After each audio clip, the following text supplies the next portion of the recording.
Ain't accepting, ignore, just kicking down all the doors. Guarantee you, boy, if I ask for it, it's gotta be real big. I gotta make it just for my kids and for their kids' kids. That's wealth years and years. Promise my brother soon as he out and finish this bid, we finna do it bigger than anybody ever did. The odds is real big, job that's real big. Satan trying a little, my God is real big. Stayed up on the grind on the cars is real big. I gotta do it big, the only way that I can live.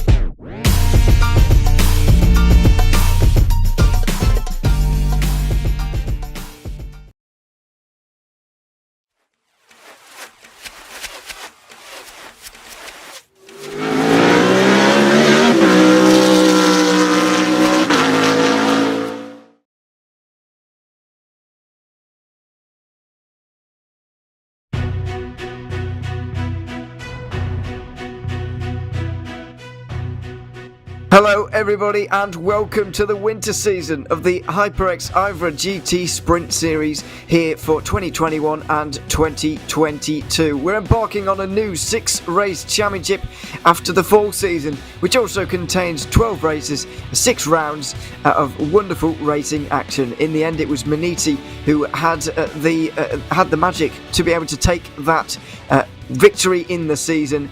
It was a wonderful season from them by 30 points ahead of Team RSO. We're expecting something very similar here this season in the winter. My name is Ewan O'Leary. I'll be alongside Nolan Rempel for this race with Ryan Bauer behind the cameras here at the Circuit of the Americas, where we'll be opening our championship. We'll be staying in the Americas for a good 2/3 of this season, visiting Laguna Seca, Long Beach and Charlotte within that. But interspersed into our season, we've got Okayama and Bathurst to end off as well. So we look forward to those 6 great circuits in this championship. It's the usual format we see here for the GT Sprint Series, with 2 one-hour races with a 20, the top 20 reversed for the second race of those 2. And it always produces some chaos, but also some very good racing as well, which is of course what we are here for. Let's take a quick look before we go any further at quite how things played out during the fall season, because as I said, it was Maniti who took it in the end. Team RSO only 30 points adrift. RSL by G Performance had a good season alongside 5 Star Motorsport there in 3rd and 4th. As you can see, RSR were all over the place. 5th place for them as well. Team RSO by 5-star came home 6th ahead of Pure Sims. Didn't have a fantastic Montreal and fell back in the end. Impulse Racing, in the first of the Lamborghinis in the order, finished 8th in the championship, with their other car 9th, and Full Send Racing ending off the top 10 in the fall season. It was a great championship, Nolan. I thoroughly enjoyed it, and we had drama right the way to the very end at Montreal, with Maniti crashing out of the final race, but still having just enough points to hold on. We're hoping for something similar kicking off here at the circuit in the Americas, one of the newest circuits in all of America. 40 points was how much Medici Racing won the fall championship by, but consider you could score 100 points per race, and there's 2 races per event. That really goes to show just how tight that championship really was, coming right down to the wire in that final race, and they were just lucky in that last race that they had enough points to secure themselves a championship at the end of this race. So we enter the Circuit of the Americas here in Austin, Texas, and it is bound to be one thrilling season opener, and I am willing to bet we are going to be in for one cracker of a season opener. We certainly are. Let's have a look at some of the other categories as well, because let's not forget that it's not all about the pro cars in the HyperX GT Sprint Series. It is also about the Pro-Ams and all the other, and the AM category, of course. Project Dynamic, winning nearly all of the races, came home first ahead of Rusty Spatulas. VC Sim Racing were third ahead of COTA Sim Racing, and Mad Performance Junior team rounding out the top 5 of the Pro-Am standings. And then in the AM category, we also had a walk-away winner with Westwood Racing Esports in the end, topping out World of Sim Racing team by 110 points. It was a little bit nervy for a time for them, but a very strong final few races put them well clear of the field. BSTV Esports were third, then V Races, Awesome Motorsport Group, KTR Sim Racing and Bolivian Racing were the 7 AM teams getting to the end of the season last time around. We do indeed have 6 AM teams here once again, and you'll be able to spot them on the left hand side of your screen using the or if you see the numbers in the 300s, that's the AM teams. The numbers in the 200s are the Pro-Am teams. The numbers in the 100s are the Pro teams. However, some teams are not quite entered quite how they were designed. So do watch out for that. With the likes of the E-Team Brit 68 car, that's not quite right. And the 4XBD Emerald Racing team, the number 4 car, not quite entered right either, but they will be making it into qualifying too, which we'll talk about in a few moments time. But let's do a little bit of housekeeping before we get into the qualifying session here, which is starting very soon. Firstly, the giveaway, which is available to you at home at every single race. It's a full peripheral gaming set for today. Pulsefire Haste gaming mouse and a Pulsefire Matte RGB XL mousepad to be won today. There's a link in the description for that one. And if you go to that link, you don't have to do very much at all. Just follow the instructions there, and you're in with a chance of winning. That's how simple it is. The Easter egg is a little bit less simple, and you do have to do a little bit of work for that one. Of course, with at the end of the season, there'll be an opportunity to input all of the Easter eggs, or what you think they are. The description this week, to go along with the image you just saw there. It's this animal with long shaggy brown fur, a mane and a beard under its chin, and a long tail with a tuft of hair at the end. There you are. And of course you've got to remember where we are in the world and what circuit we are racing at here today to find the keyword for the Easter egg. If you get them all, you're in with a chance of winning, of course, a very nice prize indeed. And yeah, we'll hopefully be able to have a look at those again a little bit later on. Either way, let's get into the racing, shall we, with the format. 2 15-minute qualifying sessions, qualifying 1 where everybody's involved, and then qualifying 2 where the top 10 from this session and the top 5 from practice all go for the top 15 places in the order. It's a unique format, Nolan. I have to say I am quite a fan of it. It's pressure's on though for everybody over these next 15 minutes.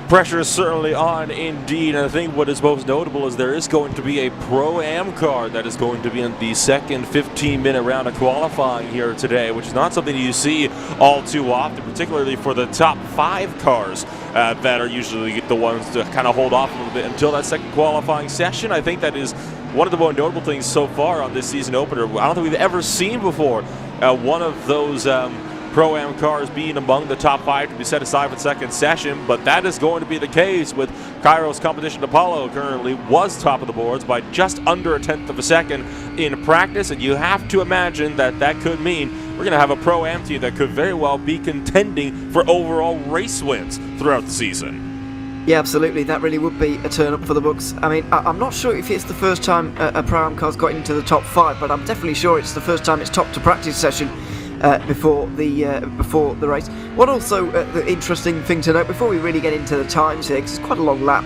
I want to talk about car selection ever so slightly, and something else that we really haven't seen very much before. It's the amount of Lamborghinis we've got this season. Even the reigning champions in the 101 car you briefly saw there have chosen the Lamborghini. It's an interesting choice because, as I mentioned in my championship rundown, Impulse Racing were the first Lamborghini in the standings in 8th position. So it's a bit surprising to me to see quite so many of those cars actually in the offing for this season. A good number of the teams that were up near the top of the boards last year were picking 2 cars. It was either the BMW M4 GT3 or it was the Audi R8 LMS. Those seem to have been the 2 most popular cars before. Very much not the case nowadays. Don't get me wrong, your Audis and BMWs are still out there, but the Lamborghinis are still reigning supreme. There's, of course, still 1 or 2 Ferraris on the track. I see the occasional Mercedes dotting around, and then, of course, you got the occasional Porsche. And I believe earlier on I saw a singular McLaren driven by one of the Pure Sims drivers still out on course as well. I think the McLaren is the more standout choice for me, considering how much of a problem people have seemed to have over the years with a particular liftoff oversteer. I probably don't really want to have with a track like COTA. No, absolutely. I was going to mention that as well. Ross McFarlane at the wheel at the moment in the 117 for Pure Sims. They're not putting all their Let me start that again. They're not putting all their eggs in the McLaren basket. They have gone for a Lamborghini as well in the 116. This is the 117 though. Ross McFarlane will be sharing with Michael Avdoka later on. He'll be handing that car over for roughly half of the driving here this afternoon. And we'll see where the McLaren can get to. It did pretty well in the Bathurst 12 Hour, the special event, but this is a whole different situation. 1 hour races. Very different to trying to be consistent over a race distance, but we do have Bathurst on this schedule to end off the season, and I have to say I am a big fan of that. Racing at Bathurst is absolutely enthralling, and the finale of this championship is going to be absolutely no different, I'm sure. Bathurst is one of those tracks where whether it provides good quote-unquote overtaking opportunities is a little up for debate. I would say the best opportunity would be up the hill in the turn 2 and then, of course, down through the chase. But it is one of those tracks that is just exciting to watch just for the spectacle. It's one of the hardest racing circuits in the entire world. It's going to be by far one of the most anticipated races on the season, as well as qualifying is at this point well underway. And you speak of that one and only McLaren on the field. Well, how about Ross McFarlane, currently almost a second up on anybody else so far in these first opening minutes? Yeah, I didn't quite fully consider that because it's the graphics look a little bit similar. But no, nearly a second there for Pure Sims. Simtech Motorsport in second place at the moment with Matej Suhanak in that second place. Cedric Nibusek is third in the car that came runner-up last season. So yeah, very close apart from the Pure Sims car. But then again, we've got to consider those 5 cars who are not here and made it into the second part of qualifying through the practice session, and what they may have in store for us throughout the next part of this qualifying session. But yeah, fantastic performance at the moment from that McLaren. Simtech didn't have the best season when they joined us in the fall season. They didn't compete in the first round and then failed to score over 100 points in any of the rounds that they actually participated in, but they're starting off in a much better fashion than they finished off last season. Matej Cernak from Slovakia and Standa Senau from the Czech Republic will be racing for the Irish team there, and they're certainly a prospect to be reckoned with, but I'm a little bit surprised to see nobody getting anywhere near Pure Sims at the moment. Nearly a second is a very, very big margin.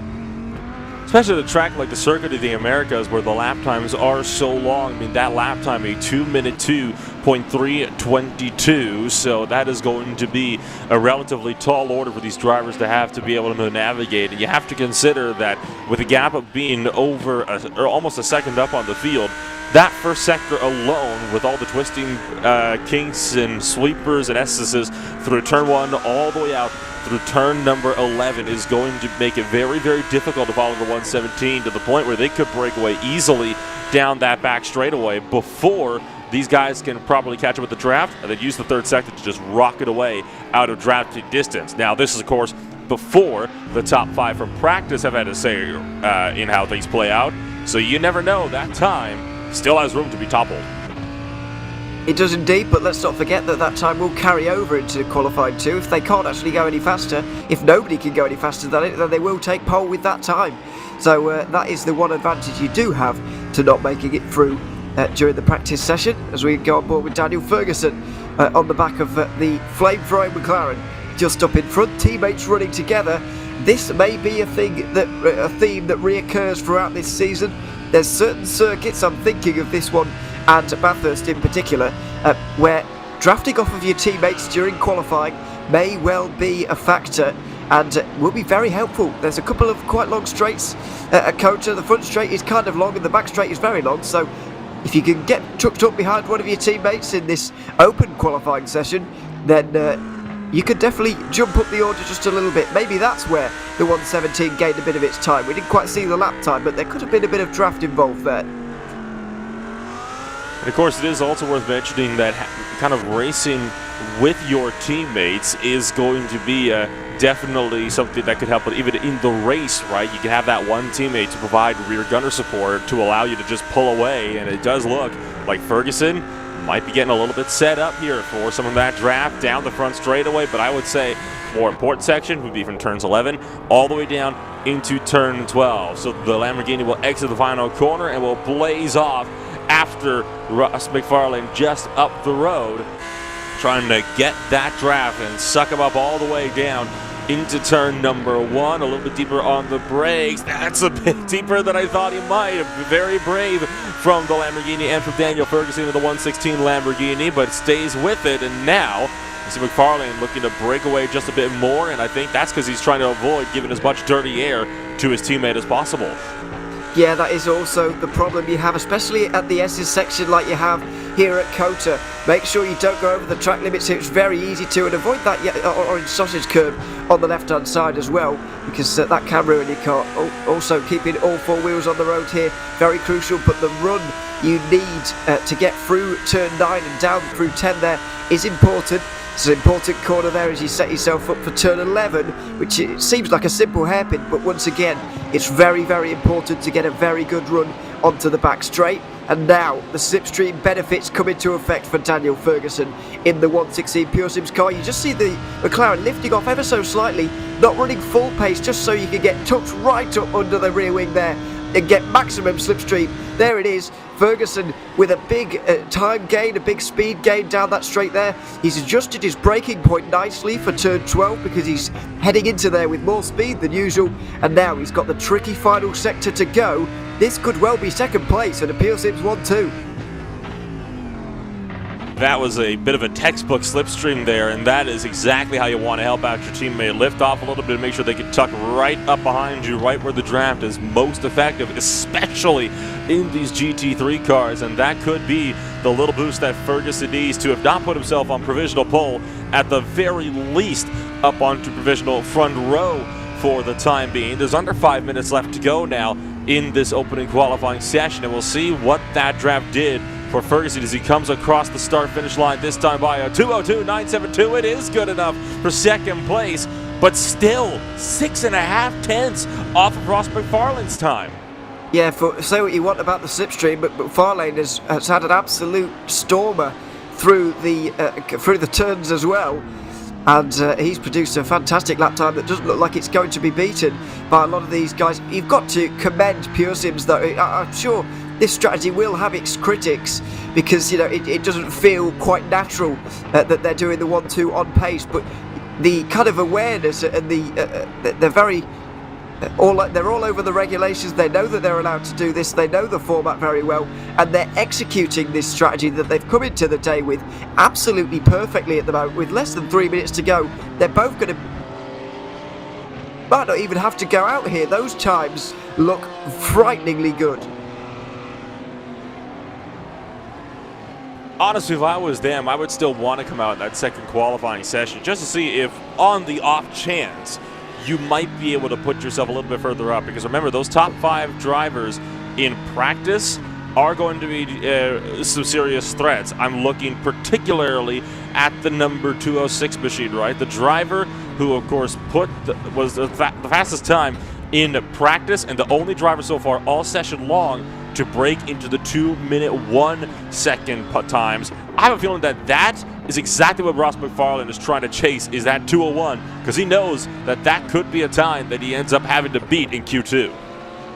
Yeah, absolutely. It's looking good for them at the moment, but I agree they will be going out in the second session. There's no doubt about that. As we just saw briefly there, we were riding on board with Maximilian Fritz. He was right behind the 105, his teammates there, or his teammates, I should say, in the Lamborghini, into the pit lane. They're not going to give each other slipstream by the looks of things. So 5-Star Motorsport looked like they were going to play that little game, but then decided not to in the end, and it looks like Fritz might well struggle to get inside the top 10 here now, because he's only 17th in that 155. You'd expect a little bit better from that team, because they were 4th and 4th and 6th in the championship last season, but not even in the top 10 so far. So it's a bad start as we go on board with Nibusek, runners up from last season. These guys are definitely going to want to right a few wrongs, let's say, from the fall season. They lost out by only 30 points in the end.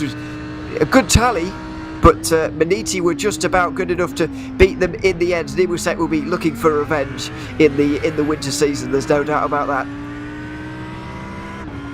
And you're right on board with that 197 machine now, trying to see if he can put himself a little bit further up in the top groupings. Nebelsek and Team RSL, as you mentioned, they were good enough for some serious top spots, but it was just misfortune seemingly on almost every single point that really just cost the 197 team dearly, and now they look set to try to break out into this winter season on a high and rounding their way through that third sector now. Time is about to expire. Nebelsek will not be able to get another lap in, so this will be their last and final attempt, with Q1 expiring on the clock right about now, I would imagine. So drivers are allowed to finish their laps. So this will be the time that Nebelsek will have to beat if he wants to make sure that he can work his way a little bit further up and have a bit more of a stronger starting spot in Q2. Yeah, is anybody outside the top 10 really going quicker at the moment? It's hard to tell, but I don't really think so here by the looks of things. Trying to see, maybe there's an opportunity here for the 225 of Kazar Sim Racing to move up the order. Thomas Lange at the moment is on a lap time. Will be able to complete this one in the Lamborghini. Kazar managed to, or had a car in all 3 categories last season. Was only 20th in the Pro category after attending only a couple of rounds, so no surprise there. But 4th place in the Pro-Am in the Pro-Am category was the best that they got in their Porsches that they had last season. Going for Pro-Am again, and maybe going for a little bit of a better performance, but there's already some frighteningly good Pro-Am cars out here at the moment. We've already seen that one topping the session a little bit earlier, Cara's Competition Apollo with Emil Vigmo topping the practice session, but we've also got Easy Clap by TR Motorsport 235, one of the stranger team names I've ever seen, and also T3 Motorsport by Maniti inside the top 10, so 3 Pro-Am cars inside the top 10. That's a few more than we're used to seeing, I would say, in this one. It just shake up the order just that little bit, and as the Maniti car does improve ever so slightly into 8th place. There's certainly a lot of promise in that Pro-Am in that Pro-Am class. A lot of very fast cars by the looks of things. A lot of very fast cars, and that is, of course, right what you want to see, right? We want to be seeing these drivers having themselves these solid runs, especially in the lower classes. It makes sure that they have a little bit more promise to maybe move up to the pro class to race with some of the bigger drivers. But as we saw in practice, you already might have some people looking to race with some of the more higher up classes already by the end of this one, and it does look like the last of the drivers has crossed the line or entered pit road from queue number 1. There's only one car remaining on track, but that is the T3 Motorsport by Munich Machine, who has already finished their qualifying laps. It is just on the in lap for the time being. So that is going to be it then for queue number 1. And is that, do my eyes deceive me, or is that going to be two more Pro-Am cars, the 273 and the 235, that will be advancing through to queue 2? It certainly looks like it. They've made it by a good half a second as well here, so not like they scraped it. The big surprise, I think, is the 155 of Maximilian Fritz not making it inside the top 10 there. 11th place for Fritz in that BMW for 5-Star Motorsport. Very big surprise there, really, for them just to miss out here in this one. Eclipse Racing Team had just about not made it, as well as Cube Racing, Westwood Racing, Esports, and then KSR Sim Racing are the first of the AM cars. 15th for them, not a bad qualifying at all. Just nearly 2 tenths ahead of Oblivion Racing in that one for them, so good qualifyings from both of those two. Just 90 seconds then, and we're going to be getting ourselves underway for Q2, and this is where the real top-end drivers make their money, as it were. The 15 minutes, 15 cars, very much all or nothing kind of format. These guys who have already set times, of course, in the top 10 get to keep them, and so they can, well, if they can't improve, then they've at least got something to fall back on. But you'd be expecting everybody to be going quicker here. Despite the fact Pure Sims have been very impressive in this qualifying session, it's going to be very interesting to see how the Pro Maniti cars get on, especially, as well as the Kairos car as well, which all three of those, of course, having made it through during the practice session we saw earlier on. And drivers already starting to line up at the gate. Each one wanted to be the first one out, or at least a little bit further towards the back end, maybe. It is going to be Tristan Iglesias for T3 Motorsports that is going to be the first driver to take them out onto the racing circuit. We're just waiting for these last 30 seconds or so before the green flag flies on Q2 for the day, and one by one drivers trickle out of their pits, and we will be getting ourselves all sorted for this next run here. Now, interestingly enough, Ross McFarlane, as well as the 116 in the for the Pure Sims crew, have not lined up exactly where you expect them to. You can see the McLaren just a little bit further at the back. However, the Lamborghini still has not left pit road. You'd think they would have gone out together. That looks not to be the case. They will have one Mercedes AMG GT3 driven by RSR by Butt Kicker in between them. That could mean trouble for the two drivers if they want to get themselves sorted up. It will have to be McFarlane who'd have to move back to his teammates. Yeah, that is a little bit of a surprise, but as you say, it won't be too difficult for the two of them to get connected and get together for a slipstream. It certainly seems that it's very powerful down that back straight there. It's given Pure Sims their 1-2. I don't want to say that's the only reason why they've got a 1-2 at the moment, but it's certainly a factor in that. A little bit more track space then for everybody here. There's only 15 cars out on the circuit as opposed to the 23 that we just had. And by the way, a certain number of teams didn't actually qualify at all in that one. By the looks of things, I'm not entirely sure. Some of them might be due to maybe penalties, but I doubt any penalties will carry over from the fall season, although I haven't checked, I will be honest. But either way, not everybody who is in this field has set a lap time just yet. Only 23 have been out there so far. But yeah, Maniti starts their competitive title defence then out here in the Lamborghini. They've switched over from the Audi, which they absolutely dominated with last. Well, I don't say absolutely dominated because it was only 30 points by the end, but They did take home the title. There they are with the new 101 car, and of course the new alliance with T3 Motorsport, which has happened since the last time we had an IVRA HyperX GT Sprint Series race. I doubt that is going to change very much though at all, because it's still a Maniti looking car. The drivers are all part of Maniti and have been for a little while now. They're all familiar names to us, so it's a purely aesthetic thing in terms of the name for them here. T3 Motorsport on board now with Maniti as they begin their competitive title defence on board coming up towards turn 1. Now I can say I know that there are 3 drivers who are going to be starting this race, and that is why they have not qualified from the back of this grid. And it's going to be the 190 who's going to be starting from the back, along with the 353, and last but not least the 368. Now that is because all 3 of those drivers signed up with incorrect card numbers. Those are the 3 drivers that you were mentioning earlier on. Those are listed as the number 4, 68, and 35 on our timing screens respectively. So those are going to be the drivers. That's the XBD Emerald Racing Machine, as well as E-Team Brit and TR Motorsports. So those are going to be the cars that are starting from the tail end of this field. As for the others, you never know. Might just want to start near the back, but potentially not very confident they could avoid the lap 1 mayhem. No better place to do that than being well behind it all.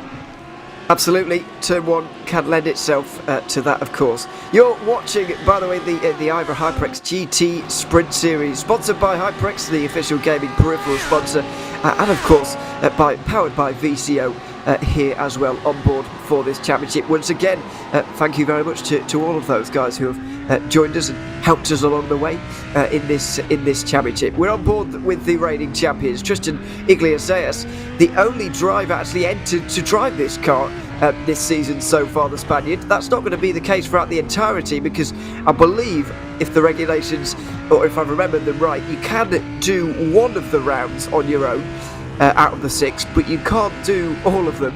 You do have to take a driver change for at least 5 of the 6 rounds during this championship. So for the moment, Iglesias is on his own, and he may well be doing this entirety of the race on his own, but that's not going to remain a feature throughout the season. Let's see what the first times on the board are like, though, for those who made it through in practice. So far, so good for the 101. Iglesias second already. He is half a second down on Pure Sims and Ross McFarlane, but that is a very good start for the Lamborghini.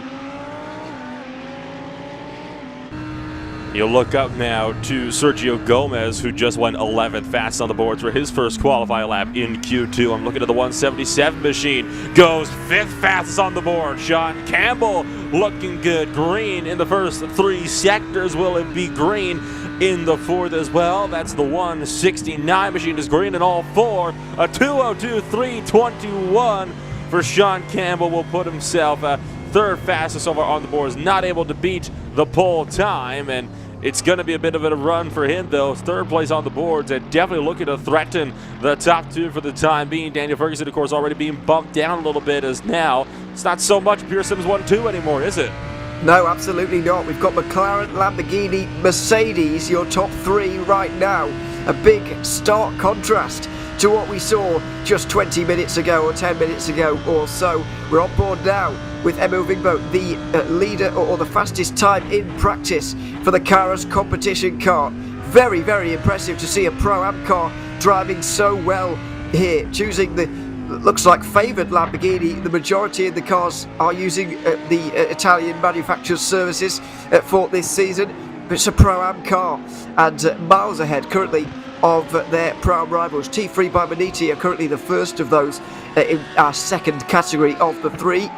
The 273, that is, in 11th place at the moment.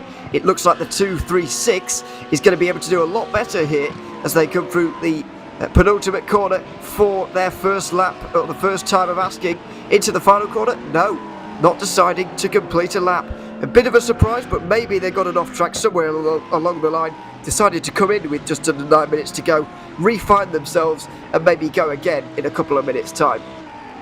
They could see that SimTech Motorsports machine currently just on an outlap and trying to see if maybe they can sort themselves out and push their way a little bit further up into the top spots, and you will still have some drivers opting to come on down and maybe take a few more times, and it doesn't look like too many guys are wanting to take more than 1 or 2 laps. Now, this could be potentially very, very crucial for some drivers in this field, because correct me if I'm wrong, but I don't believe you're allowed to go out again once you've made that initial trip down into pit road, right? You have to get all your laps in one go.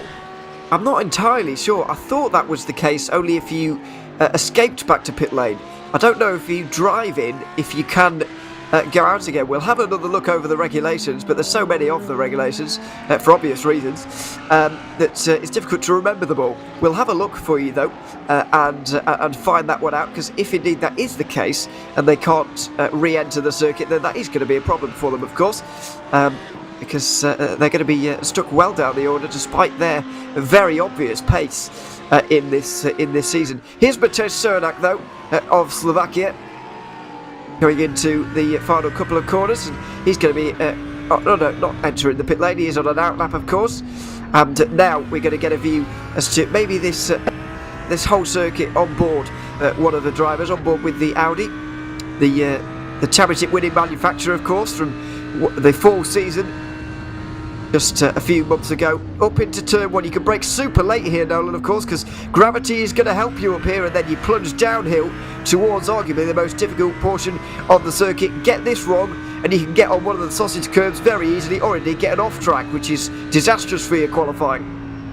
And then you, of course, have Maggots and Beckets as if it were on steroids as you duck your way through the opening sector of this lap. Every single corner is a slightly different radius. You have to approach it at a different attack angle, a different speed, and that is what makes COTA, while it might not be the greatest track in the world for overtaking, such a thrilling track to drive nonetheless.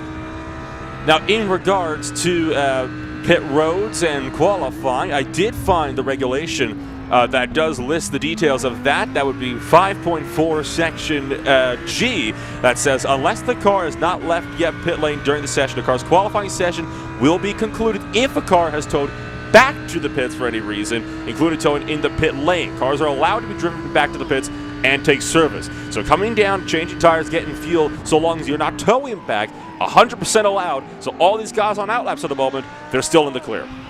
Yeah, I did. It would be a bit harsh if they weren't allowed to enter the pit lane, I suppose, because it's a 15-minute session after all. But clear deciding just of maybe 3 laps of fuel in the car, new set of tyres.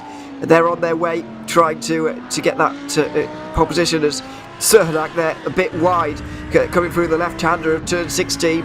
It's a very tricky section, and so's this, kind of trying to emulate the turn 8 of the Istanbul Park circuit. It's not quite as quick or as thrilling, I'll add, but either way, it tries as we come into the pit lane here with maybe I'm being a bit harsh. I do actually like Circuit of the Americas, by the way. I'm not trying to throw any shade there. I do like it. It's not always the most exciting circuit for racing on, as we were talking about a little bit earlier. There's not too many overtaking opportunities, especially for these GT cars, but we have seen some decent F1 races here, I suppose, and some decent races in other categories as well. The World Endurance Championship races were always decent here.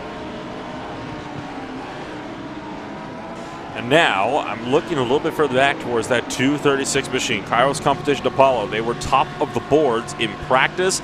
They have not yet set a qualifying time. They're among those drivers that started on an outlap but never managed to complete it. However, they're still behind the likes of Pearson's in both sectors so far. I wonder if that's got to do with some of the track temperature changes. It is up from practice, 91 degrees Fahrenheit. It is worth noting that practice was an hour and 25 minutes long, and it's been another 15 minutes since then, since that number 236 has been on the racetrack, right? So that is a very long time. And they're going to be coming down to the pit road again, clearly not happy at the moment with track conditions. Tristan Casillas, though, will come across the line green in all sectors. That one, though, will be improving their times. It's a 2:03.5, so I believe they'll put them now second fastest. Yeah, well, they're still second, but they're just a little bit closer to Pure Sims Esports, who are just in front of them, just less than 2 tenths between the two of them. A very, very good racing prospect between those two. Surely, as we look at the track conditions, certainly, as you said, they're getting a little bit hotter 22 ambient, 33 down on the ground, with the clouds partly covering the sky at the moment, but not really doing a great job of covering out the sun, because it's still beating down on this racetrack. We're coming into very much the heat of the day, but let's not forget we are in February, so let's not get too excited about the weather. It's although I would kill to be in 22-degree weather at the moment. Out the final corner, 169 car of RSR by G Performance will ride on board with these guys for a little bit. Sean Campbell in the Mercedes, not a car selected almost at all last season, Nolan, but a little bit more popular this time around, including by one of the IVRA GT Sprint Series powered by HyperX's most successful teams last season. If you remember RSR, especially at Barber Motorsports Park, with a first and a second place over that event, they managed to get another race victory at Brands Hatch as well. Absolutely flying, or another couple of podiums, I should say, 2 second places on that day. But yeah, a very strong team going for the Mercedes, somewhat surprisingly. I wonder if a lot of these car changes these teams have been making is in reaction to the balance of performance adjustments that have been made, because that has changed somewhat from the fall season. Of course, the Audi up to 10 kilograms of ballast on the balance of performance adjustments. BMW is up to 6 kilograms. The Ferrari is also 6 kilograms. The Lamborghini, interestingly enough, the most popular car, at 12 kilograms. The McLaren at 9, and the Porsche also at 12. The Mercedes, so far, having no changes made, which is, I think, the most significant thing to note. That Merc remains unchanged, so still a pure car, I guess you could say, out there. Yeah, and it possibly makes it a bit more attractive to drive, maybe, for these guys. A bit of, is that another RSR car, quite possibly, getting a bit of slipstream from that Mercedes there. We were riding on board with the 169, but the 1767 is also out there in 5th place at the moment, so they could really shoot up the order here on this penultimate lap. 5th place at the moment, it's Alex Urenga currently driving that car from the Netherlands, going through the Turkey turn 8, we'll call it, round the right-hander and into the penultimate turn. Very difficult to see your apex here. It's a very mini crest, I guess you could say, but he's got himself nicely set up there and into the final turn, clobbers that curve, out onto the home straight. Where is this going to take him with a bit of slipstream, carrying him towards the 202s? It's a slight improvement, and they move ahead of Pure Sims in the 116 Lamborghini. 4th place for RSR, a nice placing there with less than a minute to go.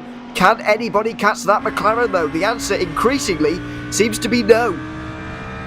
Looking at all time so far, and every driver so far has yellow in the timing deltas on the boards, which means they are not going to be improving. Same story with Tim Ryder, who just came across the line, only fastest in the first and final sectors. You got to be faster though in all 5. It looks like SimTech Motorsport is coming into pit lane as you ride on board with Barcerano as he starts his final flying lap. Still waiting on the 236 car to see what they can do, and so far the 236 machine has not been happy at all with how things have gone for their qualifying session. Both attempts they've made to set a qualifying lap have just ended with them pulling on down into pit road. At the moment, I would say Sergio Gomez could be potentially one of the bigger drivers at threat. Currently green for sectors 2 and 3, yellow in sector 1, but it's not going to matter. They're not going to get there in time. No, checkered flag out already. And there we have it, the end of qualifying. Not many guys were actually out there on a lap, so it hasn't affected things too much.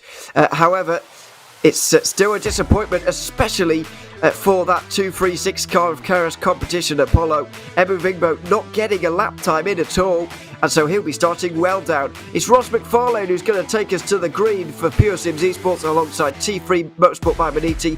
It's an all RSR. Second row is Sean Campbell and Alex Urenga. Then Daniel Ferguson for Pure Sims, and SimTech Motorsport, Matej Suranak will be in 6th place. 7th will be Jeffrey Cowell in the Ludens Racing 177. 5-Star Motorsports' first car will be in 8th ahead of the 173 T3 Motorsport by Maniti car. And rounding out the top 10 is Cedric Nibusek in the runners-up from last season, Team RSO Audi. Then we have the 1-3-4 Sergio Gomez alongside Tim Rater. They're on the 6th row together. Another Maniti car, 2nd place in Pro-Am. There for Fabian Meyer. Mark Serrano 14th ahead of Maximilian Fritz 15th. Sam Mee for Eclipse Racing Team 16th ahead of Cube Racing, and Westwood Racing Esports sharing the 9th row. Rounding out your top 20, it's the first 2 AM cars. Kazar Sim Racing and Oblivion Racing lock out the front row there, with Rusty Spatula's Sprint GT3 just outside the top 20. The Pro-Am Kazar Sim Racing car with Thomas Lange will be 22nd ahead of World of Sim Racing Team in 23rd. Olympus Esports a long way down for a pro car there. Matt Liverledge is only 24th. V-Racers 25th ahead of Vector by RSR on the 171. A huge surprise for those guys as well, considering they had a very strong championship last season. 27th is VEC Sim Racing ahead of Emo Vigbo, who will be bitterly disappointed with his qualified performance, at least in the qualified 2 part of it. 28th for him. XPD Emo Racing weren't able to set a lap time in that qualified session because they entered slightly wrong. They're 29th. Rounding out the top 30 is the Pro-Am reigning champions. Then it's 31st for Vector by RSR, the 172. Big disappointment for them as well. And TR Motorsport and E-Team Brit round out your 33 car grid because they also did not quite enter correctly. Well then, we're going to move forward to the race. Only a couple of corners of this formation lap to go here, Nolan. Big field, a bit of a mix-up in the field as well. Very high-class teams down. And that could mean we're in for quite the opening stint here. You know you're going to have those drivers that are going to be looking to blaze through this field early on to try to work their way up and through the orders as we enter through the discount Turkey Turn 8. Who knows what we'll be getting in these opening laps, but whatever the case is, that McLaren, I don't know how long it's been since I've seen one of those McLarens up on pole position in any race, but it's looking to stay there and go for a race win. It certainly is falling a little bit back into favour with the iRacing community, it seems, with its exploits in the Bathurst 12 hour, and now in the IVRA HyperX GT Sprint Series it's taken a pole position for the first time in 2021 or 2022. The pace car pulls in and we're set for our first 1 hour race here at Circuit of the Americas. It's going to be Pure Sims versus Maniti on the front row together. Ross McFarlane in control of the field, and the IVRA HyperX GT Sprint Series winter season for 2022 is set to get underway. The green flag is in hand and we are going racing here in Texas. The McLaren leads them away on the inside line in towards turn number 1. They dive uphill and it's Ross McFarlane taking control of this race immediately, but it goes wide, very wide, and the RSR car looks like it might take the lead here from third to first. What a start from them. It's chaos back in the pack, but side by side for the lead with 2 RSR cars, Maniti and Pure Sims all involved. Into the S's they go, and straight away it's RSR by Bookkicker and Sean Campbell, who's gone from third right the way to first off of the start. What a great start from him. And a couple of drivers were looking to go side by side through the S's. You just can't do that though in GT3 cars, not with the turning radius you need to make some of these corners work down through turn 10 and towards turn 11 though. This is where it's all going to start to get kicked off. Sean Campbell still leads the way. Oh. Pearson's getting a bit of a knock from behind by the Mercedes AMG, driven by Alex Jaringa for one of the RSR butt kicker machines, and now it's going to be a long drafting train down the back straightaway. Sean Campbell is cleared in the Mercedes, and while in front is trying to close, the draft will not be enough. You've got the likes of Iglesias looking for the inside, so is the Mercedes down towards turn number 12. Look for the back. Daniel Ferguson trying to link up with his Pure Sims team, but he's going to be held up by Simtech through turn 12. He is indeed on the outside line for 13. It's a long way round there. He'll do well to stay on the inside though, because 16 is coming up and he'll be able to dive it there, but can't quite do it. This is the fantastic thing about the final sector. The racing to be had through here is absolutely wonderful. As you can see with Team RSO up the inside through 17 and 18. And Pure Sims gets shuffled back after locking on the door of a top 5 at the expense of Simtech Motorsport. All of a sudden they're down to 7th. With the 197 getting through. We go on board with Alex Urenga, who had a fantastic view of his teammate Sean Campbell getting through on the Pure Sims McLaren there. What a fantastic launch and a fantastic turn 1 from him. You have to say though, Ross McFarlane was the architect of his own downfall there, running deep into turn 1. And you have to wonder, right, would you have been able to keep those charging Mercedes at bay? And things are still looking a bit tighter as we get set to kick off the second lap of this race. You ride on board with Tristan Iglesias in his Lamborghini Huracan GT3 Evo, ducking and diving his way through the opening corners on the racetrack, and the top four already starting to build a gap over the rest of this field, which are still looking to jockey for position amongst themselves. And this is where all the fights could come to a head. Is going to be right up here in these top three, potentially once we get closer to the pit stop windows. Yeah, let's not forget 25 minutes into this race we will have a pit stop window, and then with 25 minutes remaining we will the pit stop window ends. Let's have a look at what happened a little bit further back though. We saw some chaos happening.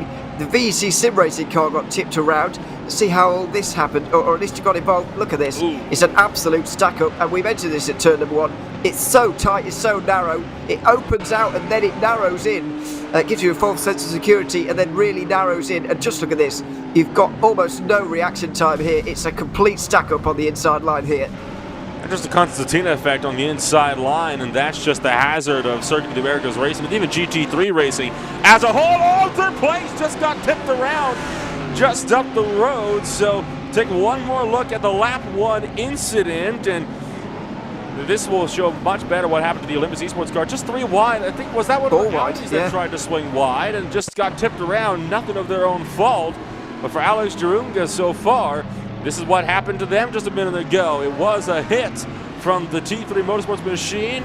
Right about there, gets sent around, and the stewards are going to be taking a look at that one, no doubt. They certainly are. Could get into a bit of trouble there, could Tristan Iglesias. Let's go on board with the Mercedes.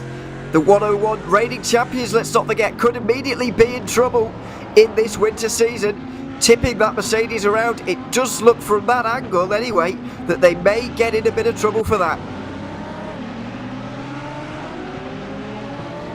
And now, finally, back to live pictures, and you can now see the other Mercedes just so far down the order now. Because of that, that is no doubt going to be hurting that Mercedes significantly in their efforts to try to close back up. So now RSR, instead of having cars in first and third, it's first and 12th place for the 167 and their sister team, the 169, just up the road. And there is the number 167 car, RSR by Primus, still running behind, and you saw that twitch of a wheel. Hopefully that hit didn't give them too much damage. They're still trying to close up and regain lost time to get into the top 10. They certainly are. Team RSO making a move down the inside of Simtech Motorsport. They're still side by side. The battle for fourth, by the way, absolutely huge. There's a lot of cars involved, and Pure Sims want a piece of the action, trying to take it 3 wide possibly. Nebulsek says no you don't, I'm not taking through, but he's going to go for it anyway. Daniel Ferguson down the inside of everybody here into turn 12. It's a bit of a squeeze, and Simtech Motorsport have lost 2 places there. RSO and Pure Sims getting through. Great job from them both. Ferguson only 1 place for him though instead of the 2. This is fantastic racing a little bit further down. Serhanak though is going to have to regroup a little bit and try and come back at these guys, because he was certainly the cork in the bottle there. It's all starting to kick off up here within the top 10, it would seem, as you even saw Pure Sims pushing the Team RSL machine a little bit down the back straightaway, looking to just kind of get them up in front so they can even have the opportunity to take it 3 abreast. And now as the cars starting to slice and dice their way back to the final sector, this battle from second on back to about 6th place really is among the closest so far that you've got on the field. Sorry, this is 4th on back to about the 8th position.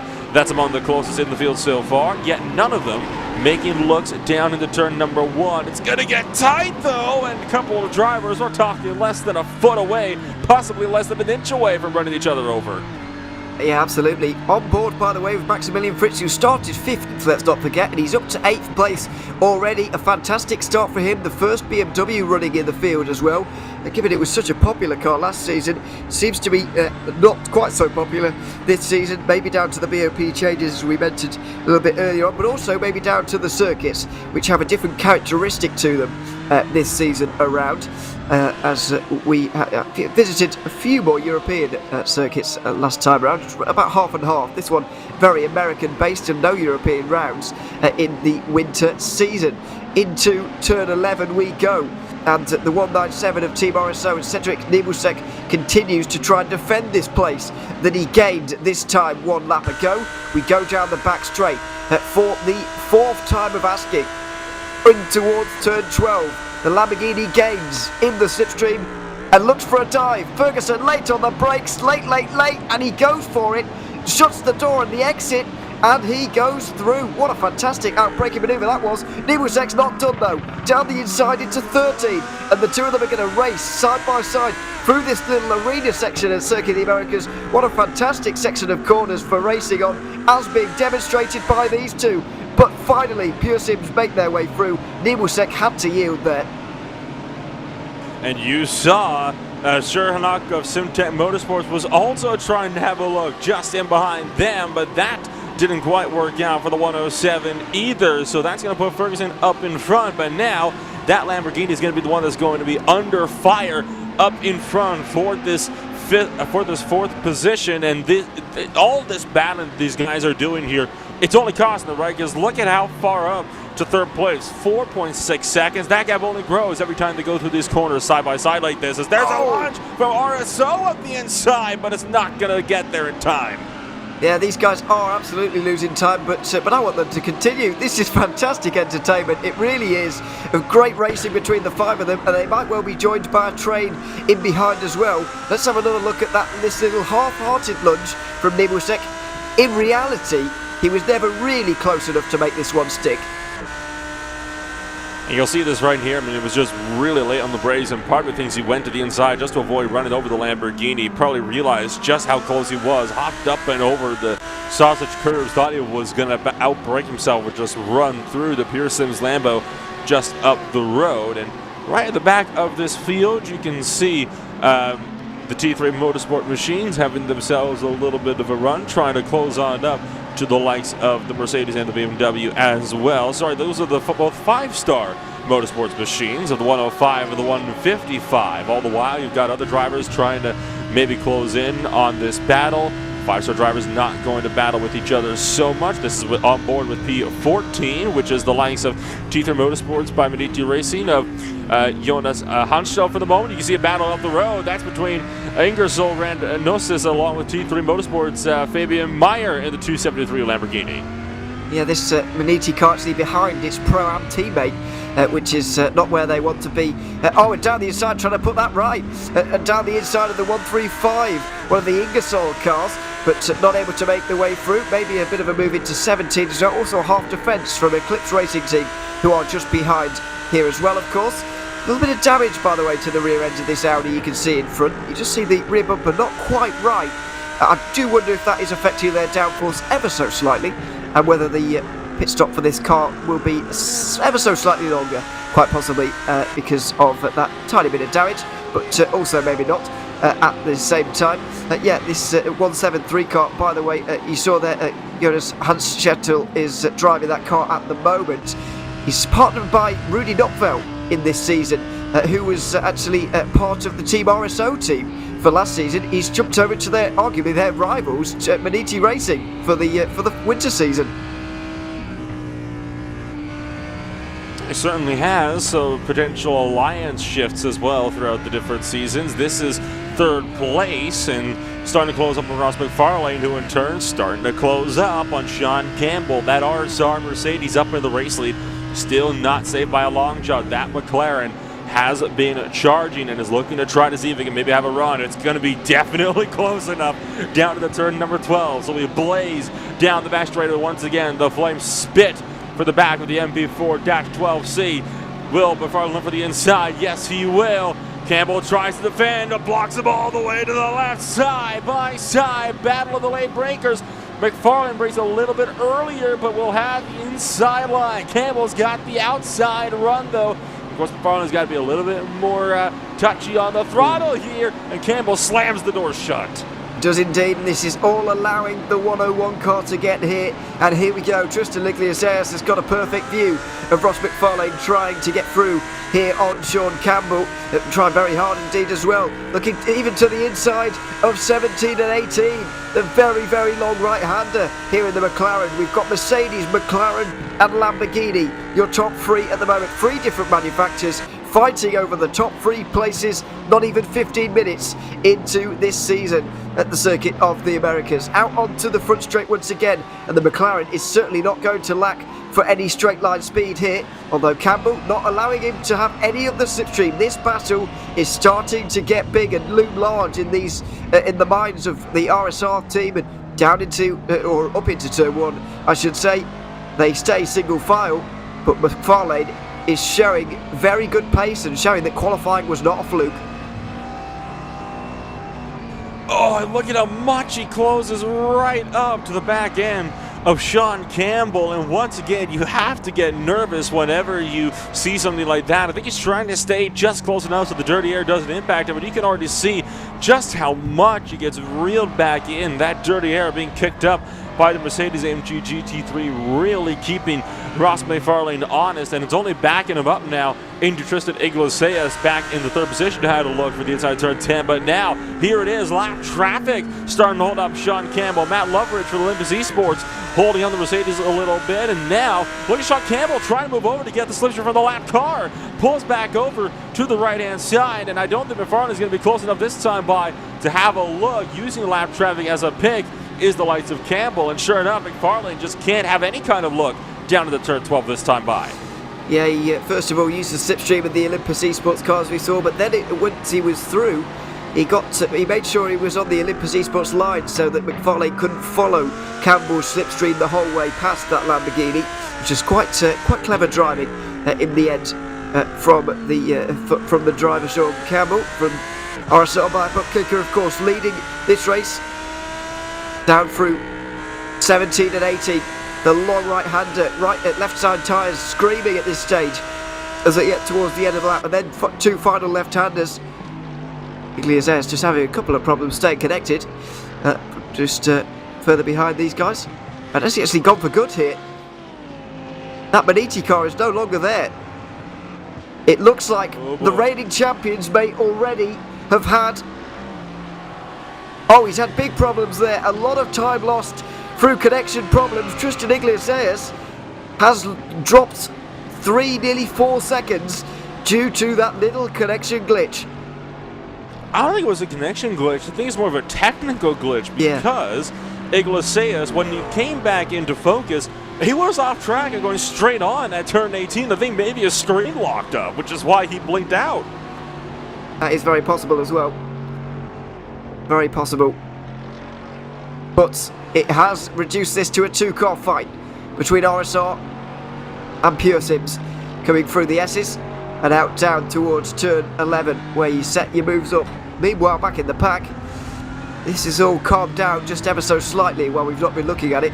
Hence why we went to the leaders. We had the Simtech car right at the front. Saw Matej Cernak being a real cork in the bottle, really, but it's not really been the case anymore, and this train has just stretched itself out at that little bit, although it hasn't stopped Nimbušek from looking on the moves on Daniel Ferguson here. He might even make one down into turn 12 here. Left-hander, big opportunity, arguably the best opportunity for overtaking on the entire circuit, but it looks like everybody, from the adrenaline of the new season and everything like that, everybody has just calmed down ever so slightly, because the first 10 minutes or so were absolutely enthralling but crazy. I think now it's exactly what you said. A lot of people are trying to just get themselves sort of make sure they can still be there to fight things out in the end. Of course, that's not really the story for the likes of Lubitz Racing, who's going to go down the inside of Kazar for the battle for, I believe that's 19th place up the road now. The 225 with the 177, that's a Pro-Am and a Pro car looking to do battle through 13, 14, 15, and 16. And up through turn 17 now, it looks as though the 225 will hold firm, so it's Lamborghini versus Audi. And Jeffrey Como not having the ease of times. He's going to have a lunge being started. He will, and you can definitely tell that Kazar Simmersi was not expecting that one. No, absolutely not. These two not in the same category, of course, so they won't fight each other very hard. But that was a pretty hard fight between the two of them.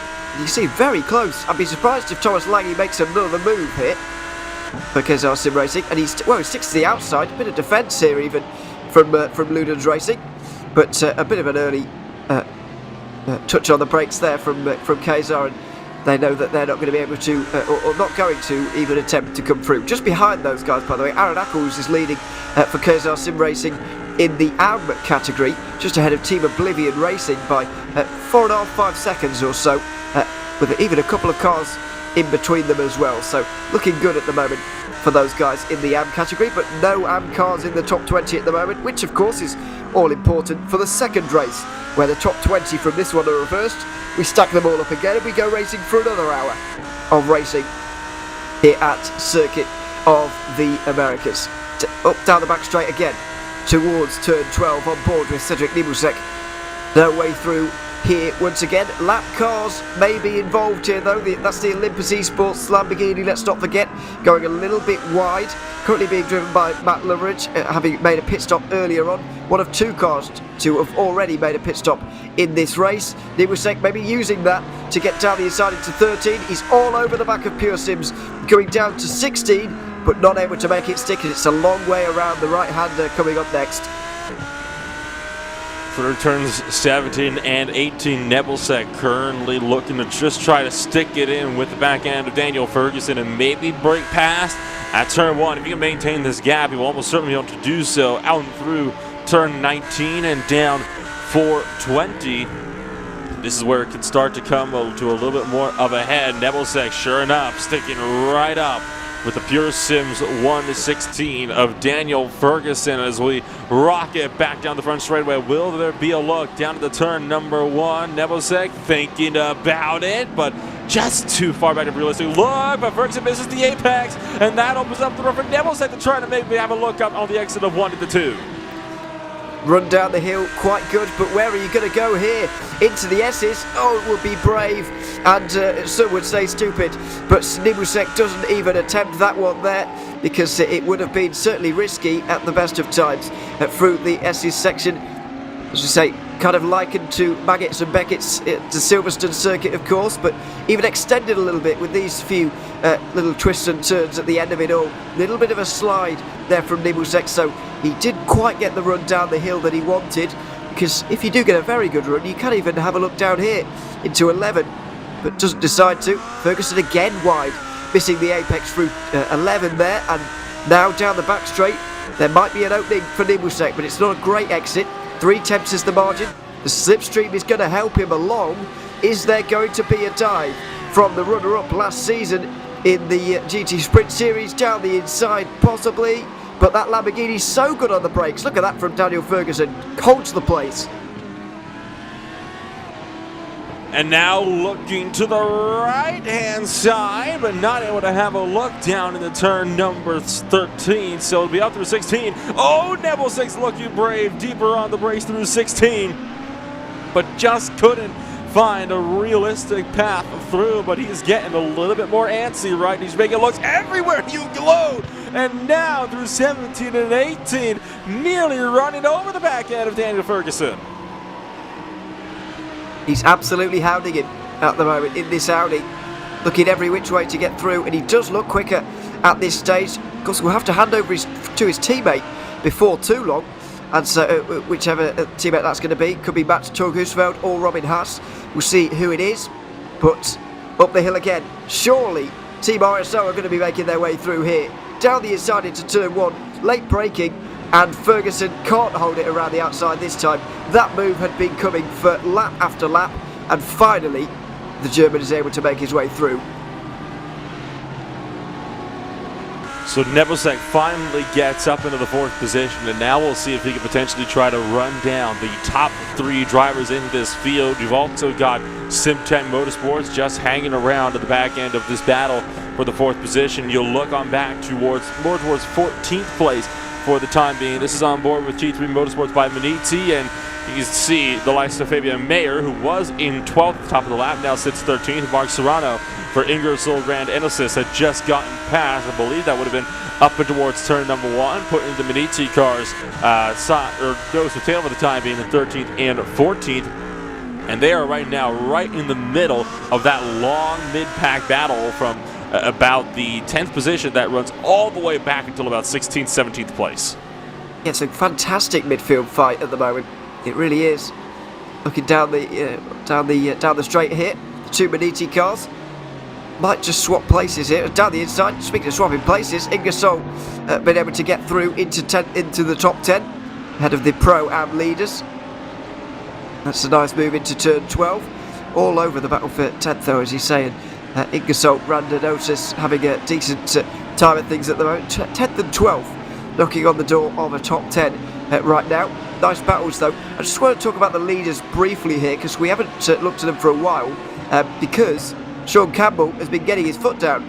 Or is it the McLaren starting to struggle? I'm just starting to wonder if this is why the McLaren is not a very popular car. It's certainly the only one entered into this championship. Ross McFarlane at the moment had been hounding that Mercedes, as we saw with Nebusek in a very similar way. However, he's now starting to fall off, and I just wonder if the long-term pace of this McLaren can quite keep up with the rest. I think that what might make it a bit more suited towards sprint racing as well, right? Because remember, when they come on around into pit stops, that could prove to be the opportunity for that McLaren to start to pull out a gap once again. And who knows, maybe we'll be seeing that McLaren getting back up into the lead and maybe trying to even play defense against the RSRBG Performance Mercedes just in behind. All the while, remember how much Nebelsic was hounding the back end of Daniel Ferguson for Pure Sims? Well, Pure Sims might be looking to repay the favor, as the Lamborghini is still tucked in line with the Audi in the fight for fourth on the track. And that's coming up towards turn number 11, and all the while, Simtech Motorsports still playing the patient game, tucked in line. So down the back straighter once again, and Daniel Ferguson definitely close enough to have a lunge up into turn number 12 if he so chose. Cedric Nebelsic going to keep it on the right-hand side of the track. Will he go for the defense? Starting to move towards the middle of the track. He is going to defend all the way to the left. So close to call. Nothing between them. Contact into the braking zone. Daniel Ferguson on the left is deeper on the brakes. Nebelsic goes with a crossover out to turn 12 in the run towards turn number 13. It's starting to get physical. The fight for the top 5, and they just barely avoid hitting at the apex of turn 13 as well. Very aggressive between the two, and Nebusek aggressively shining the lights as well down the inside. Neither of them want to give this place up, and he's flashing the lights here once again in that Team RSO car. Nebusek not happy with Ferguson. These two starting to get at each other's throats ever so slightly, and now down into the final couple of corners. This is getting personal almost between the two of them. A great fight is starting to turn very aggressive, with Simtech Motorsport waiting to pick up the pieces from behind. Simtech Motorsports trying to see if he can get a run up for 5th and 4th place, but Nebelsic still looking to battle it out for 4th as well. Looks for the inside, deeper on the brakes, lunging up the inside of the 116. There's nothing Ferguson can do to defend against that one, but swing it out wide to carry a bit more momentum, and he will hold on to 4th place for the time being. How long will it be before Nebelsic really starts to take the gloves off and have this fight get really aggressive? But the Lamborghini's starting to break away, it would seem. But this is the apex, a bit too quick through turn 5, and could this open up for Nebelsic? They're trying to make lunges into the S's here.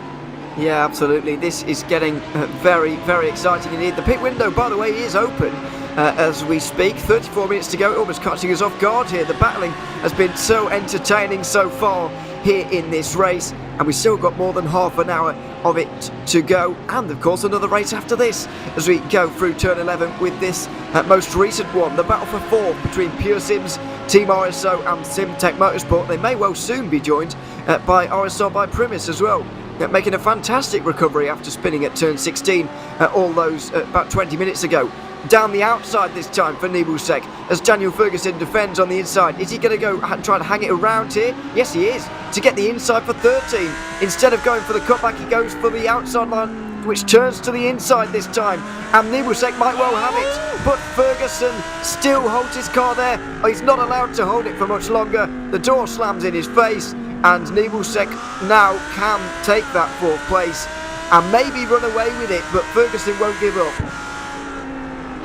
I think what's really going to be able to determine if Nebelsic can get away with that 4th place is if Schernach is going to start battling it out for the 5th position with Ferguson as well. But that Lamborghini already looking like it wants to close. This is having a tremendous run so far. I mean, this is just absolutely phenomenal racing from this grouping here, and who knows how this battle could potentially play on out. And as I understand, potential drama for the Pro-Am leaders potentially in this one, as they've now lost the Pro-Am lead, and I think it was a tip at turn 16.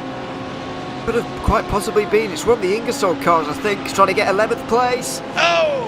A battle between two different cars in two different classes, and it's cost this team the lead. As we go on board with them, we might get another view of this in the 2-3-5, but the easy clap by TR Motorsport Team Rita got turned around. Oh, that's a difficult one to call there, because the Ingersoll car made it very clear they were going down the inside. Mark Serrano, it was, made it very clear they were going down the inside. They're quite a long way alongside. It's the tiniest bit of contact, but it's had big consequences in this race. Well, the thing is, he got loose. That was the big problem, was that the Lamborghini left the Audi room on the inside line, but it was a bit of a twitch on the back end for Serrano, and that is what tipped the easy clap by TR Motorsports position around, as this is the fight now for the race lead just up the road, and 4th and 5th trading hands as well. You've got battles picking up really everywhere on the racetrack. We can't even keep focus on all of them at once, as this is the fight for the top two at the moment, coming on around through 17 and 18 as time goes along, and who knows how this fight could play on out as we get set to see battles all over the top 5 come to a fruition.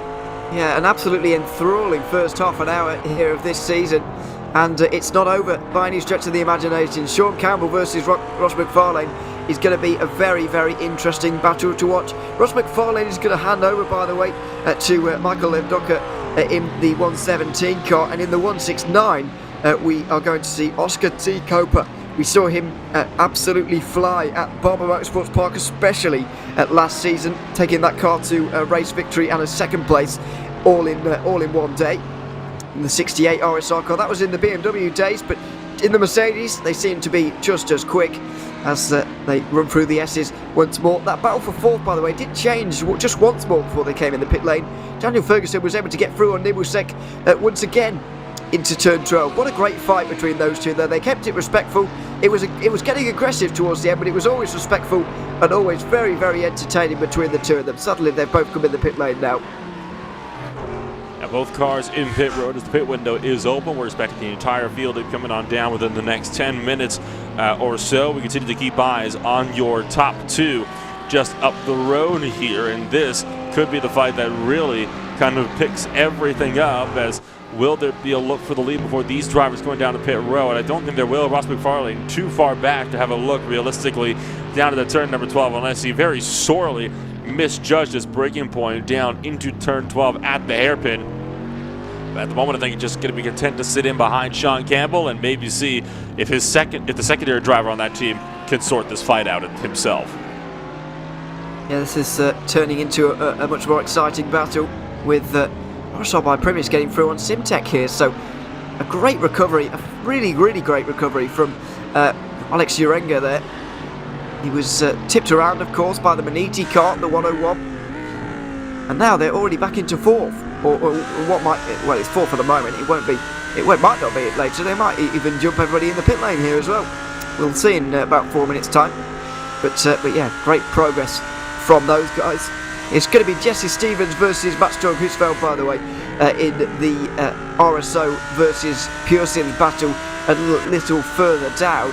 So we look forward to that. Hopefully they're going to be glued together once again in this second stint after having made their first pit stop of the season, of course. On board with Rudy Knopfeld in the 173, having transferred over from Rivals Team RSO. He's looking to make some progress into 22nd position. Pure Sims and T3 Motorsport are just in front of these guys, by the way, and battling away over that 4th place in a much similar way as to what they were earlier. So still a number of close battles going on. The real money pit stops are coming though for the two leaders. RSR versus Pure Sims in the pits is going to be very, very crucial. Here they are.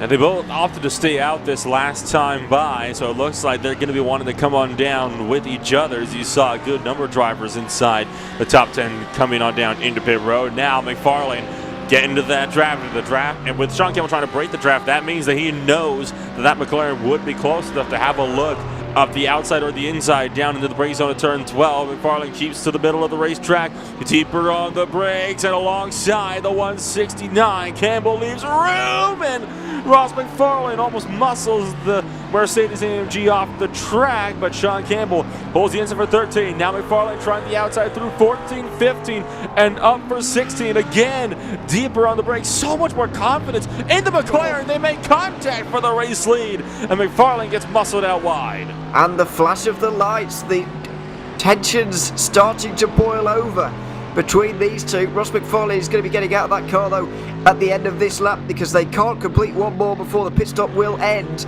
These guys will be in the pit lane, surely, as Sean Campbell makes a late dive into the pit lane. The top, and look at Beniti, goodness me, what a fantastic final lap from Tristan Iglesias, and he's also here. It's going to be a battle in the pits between these three different teams, three different manufacturers as well. Wow, this is turning into a very, very exciting race. Look how close he gets as well to the McLaren here, by the way, diving his way into the pit lane. This is absolutely fantastic between three huge teams in the world of sim racing, and three huge drivers as well, going to be swapping out of their cars, of course, and changing over and hopefully resuming their battle. Here they all are. And right in behind, there's your current battle for fourth place as well. Ours are by Butt Kicker EU, as well as the SimTech Motorsports machine. I'm just tucking in line as well, as the last of these drivers starting to throw their way back into pit road. So you have your top three coming in nose to tail. Who's going to be the first ones out of pit roads, though? Looks like it'll be Mercedes, and the McLaren gets jumped. The McLaren got jumped for second place. Iglesias didn't take the driver change. He stays out in second place, and it'll be Iglesias to try to challenge for the lead in turn 1. Unbelievable pit stop there from Beniti, just about able to get out in front. Their stop was 0.8 of a second quicker than the pit stop for Michael Lebdocker in the Pure Sims Esports car, and now we have a whole different set of circumstances on our hands. Surely it's going to be between these three for the race victory in the first round of the IVRA HyperX GT Sprint Series for the 2022 winter season. But who is it going to be? It's honestly a three-sided coin toss at this stage, because it's a very close battle, and it might already kick off with 25 minutes to go into turn 11. Down the inside for the Beniti car, Tristan Iglesias warmed up in that car, knows exactly what he's doing. Down the inside of Oscar COTA, and he's into the lead of this race. Michael Lebdocker looks like he wants to follow through here in the McLaren as they go side by side. We could see a free-wide moment here with the Beniti car getting bared down on into turn 12. Look at Lebdocker trying to take two for the price of one into turn 12. Can he be late enough on the brakes though? Not quite. Iglesias is going to give him the room though on the inside line, around the outside for the reigning champions, and Iglesias takes the lead of this race. Wow, what an opening lap this is to the stint. Talk about that for asserting dominance. Lunged on both drivers in a pit road, jumped the McLaren into down out of the pit stops, and then got your race leader at turn 11. Something we haven't never seen it overtake before, at least throughout all of today's race so far. And now you can see Iglesias starting to break away, and now you mentioned that drivers are allowed to take one race where they don't have to make that driver swap. Well, it looks as though it'll be Iglesias and the 2-3 Motorsports 101 to take advantage of that rule in the opening round. Yeah, absolutely. They'll be. They need to enter another driver into their car though, because at the moment he is actually the only one down to drive that. So it might have actually been illegal for them to get someone else to drive here today anyway. But either way, the battle for fourth is still no less exciting. The 167 has recovered fantastically well after getting spun around earlier on. Around the outside for 5-star Motorsport though, Adam Isaacson, wow! The braking performance on these Lamborghinis is unbelievable. He swept around the outside there. Normally when you go over the crest like that of a hill, you can lose some of your braking performance, you can lose some of your downforce, but he swung that car in under the brakes. A man at one with his machine there. He knew exactly what was going on, and just look at this, the way he swerves while going over a crest and on the brakes is unbelievable. I swore that car was going to swing wide because he was not going to make the apex, but I think he realized he wasn't going to make that apex, so he decided to just take the opportunity to just break late and then swing it out wide and carry the momentum around through turn 2. He realized if he could just hold the inside through turn 2, he would be able to get him by the time he got to the S's, and he did just that. So now Jesse Jones in the 167 machine will be trying to run down the 5-star motorsports driver Adam Isaacson. Jesse Stevens from Pure Sims just in line as well, right behind in the 3-way battle for 4th, 5th, and 6th. Jones making the look, making the lunge of the inside for turn number 4. And Stevens way too wide and too deep on the brakes.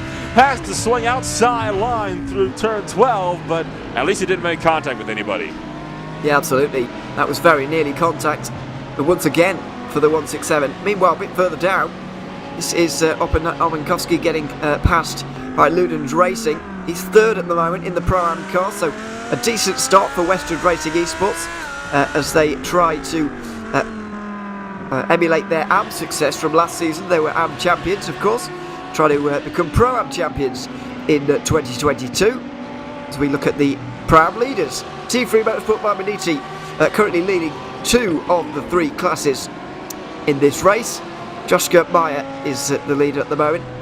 Clips Racing Team in 2nd place in that Porsche, and then the Westwood Racing Esports car we were just looking at, they are 3rd right now. I believe in the AM category, Oblivion Racing are leading at the moment. Yes they are.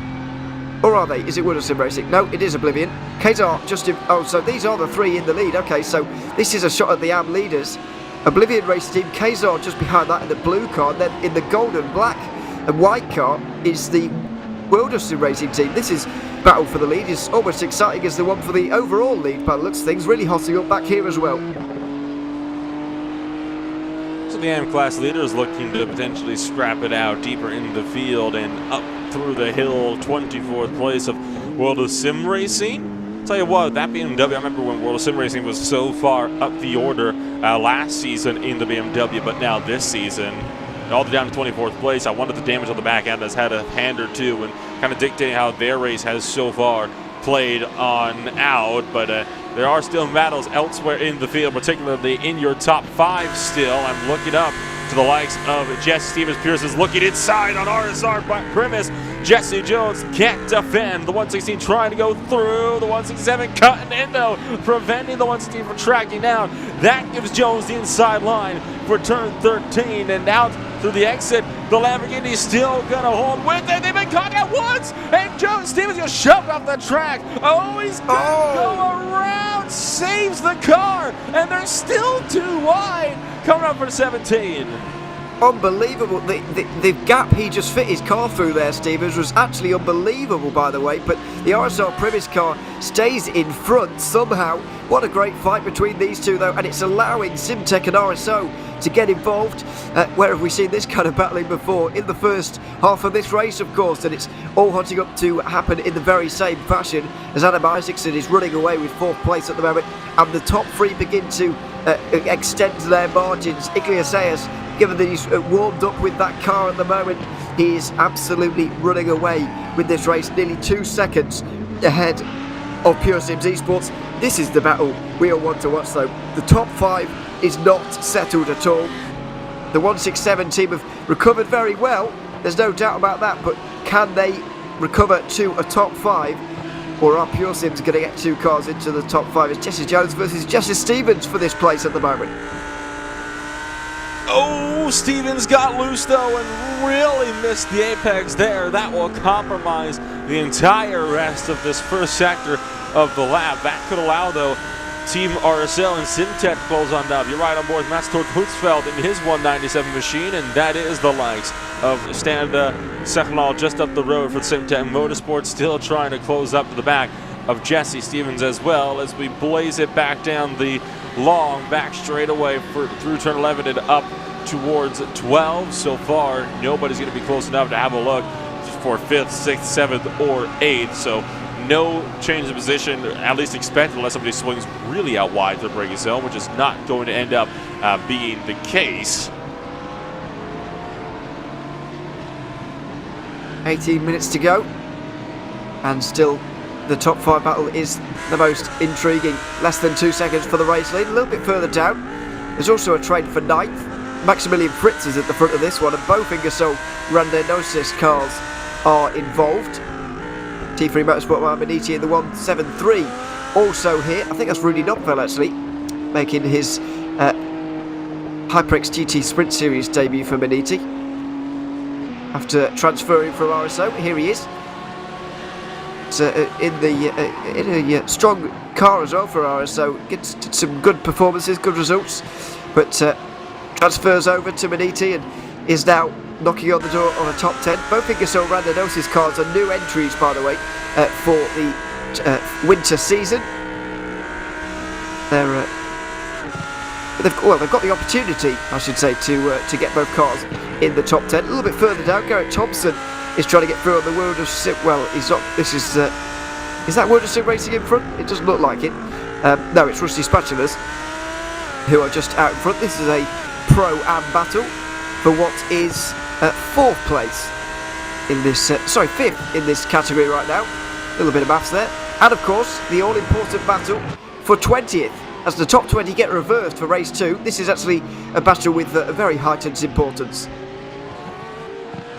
And the winner of this battle will, of course, find themselves pole position for race number 2 on the day overall, not just in the class. So this is, as you mentioned, a very crucial fight between these drivers, especially with how closely they've been running so far together all race long. It's going to be something that I imagine Garrett Thompson is going to have to be looking to try to find his way through, especially as we enter the final quarter now of this race. And Thompson looking to get past Jan Ziliakis and Rusty Spatulas. Did a good job with that Porsche of keeping the ever-popular Lamborghini at bay. And 225, a little bit deeper, a little bit more of a tighter apex through turn 11. Now he'll blaze down towards turn number 12, and we get set to see if yet another fight like this could potentially go side by side into the braking zone. I believe he might just be close up. I don't think quite, though, as we look back up to the ever-close battle for 5th place just up in front of these guys as Kevin Finver, Carlos Competition Apollo, moves aside and lets this 3-car fight through. Yes, Anderson now is now definitely a part. Oh, and a defence into the final corner. Don't see that very often, but it was necessary there for the RSR car. And Pearson trying to get that run off of the corner for Stevens, and now he's right in the slipstream of that Mercedes. Opportunity to head to the outside here. There's no space left on the inside. RSR defending that one. So now it's got a great opportunity to watch this one along. Going to try and get involved as well on the outside line through 2, but he's not going to be able to make his way through here. Very rare to see a defence coming into the final corner, but we saw that Jesse Jones thought that was necessary on that occasion. I honestly think that kind of honestly just put the people further under fire for turn number 1. I think it's at this point where you're more reactive than you are thinking about the moves that you're trying to make, because you're in the final 15 minutes now, and this is when the moves really start to pick up, right? Because you realize there's not a lot of time left. You want to find as many points as you can. There are, of course, 100 points spread throughout a good portion of this field that are up for grabs, and every one of those points really, really matters for each one of these races.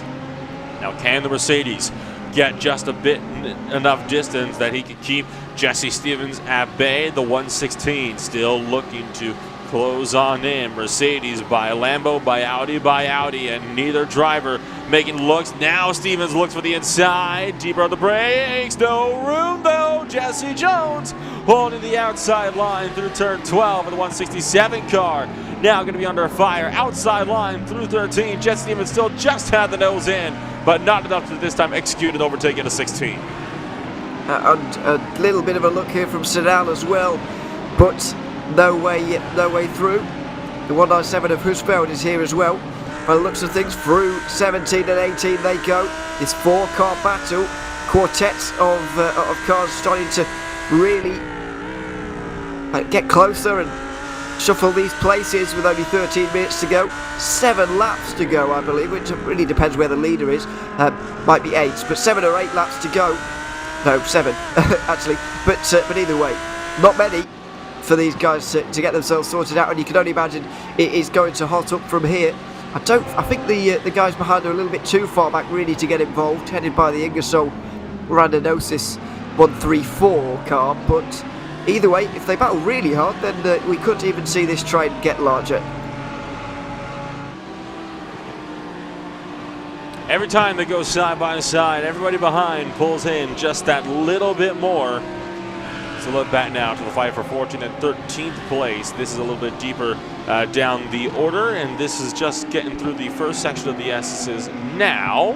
And that was an overtake, actually, I believe, for that position up into turn number 1. Here's another scrap. This was a little bit further up the road. Oh, you actually went off the track, excuse me. This is Joshua Myers. Whoa, way too deep. And how he didn't take anybody else there is beyond me. That was very close. Too close for comfort. We're about to see it again. This is an attempted overtake on Maximilian Fritz, and when you're on the inside line there, you don't see the braking boards quite as clearly as when you're running on your own, and so complete misjudgment there, but it could have ended a lot worse for that Ingersoll car that just went through. Goodness me, very close. But everybody gets away with it. Rudy Knopfeld getting away with it as well. So, yeah, there we are. Or was it Knopfeld or was it Meyer? I don't know. But I think it might have been Knopfeld. But it was one of the Beniti cars anyway. Getting very close. But thankfully, didn't turn out to be too much of a problem. I've had some word, by the way, some word coming through that the 101 car has been protested for the car for the contact made with this red and black car going through your screen right now. The RSR by Primus 167. These guys. Tristan Iglesias is under investigation for that bit of contact, getting into the rear of that Mercedes all those laps ago. After both races, we're going to find out the outcome of outcome of that investigation. So make sure you tune in 2 weeks' time, and we'll find out the result. But they could end up with a penalty in terms of qualifying. They may not be allowed to qualify, which arguably is actually a worse penalty than being given a drive through this race.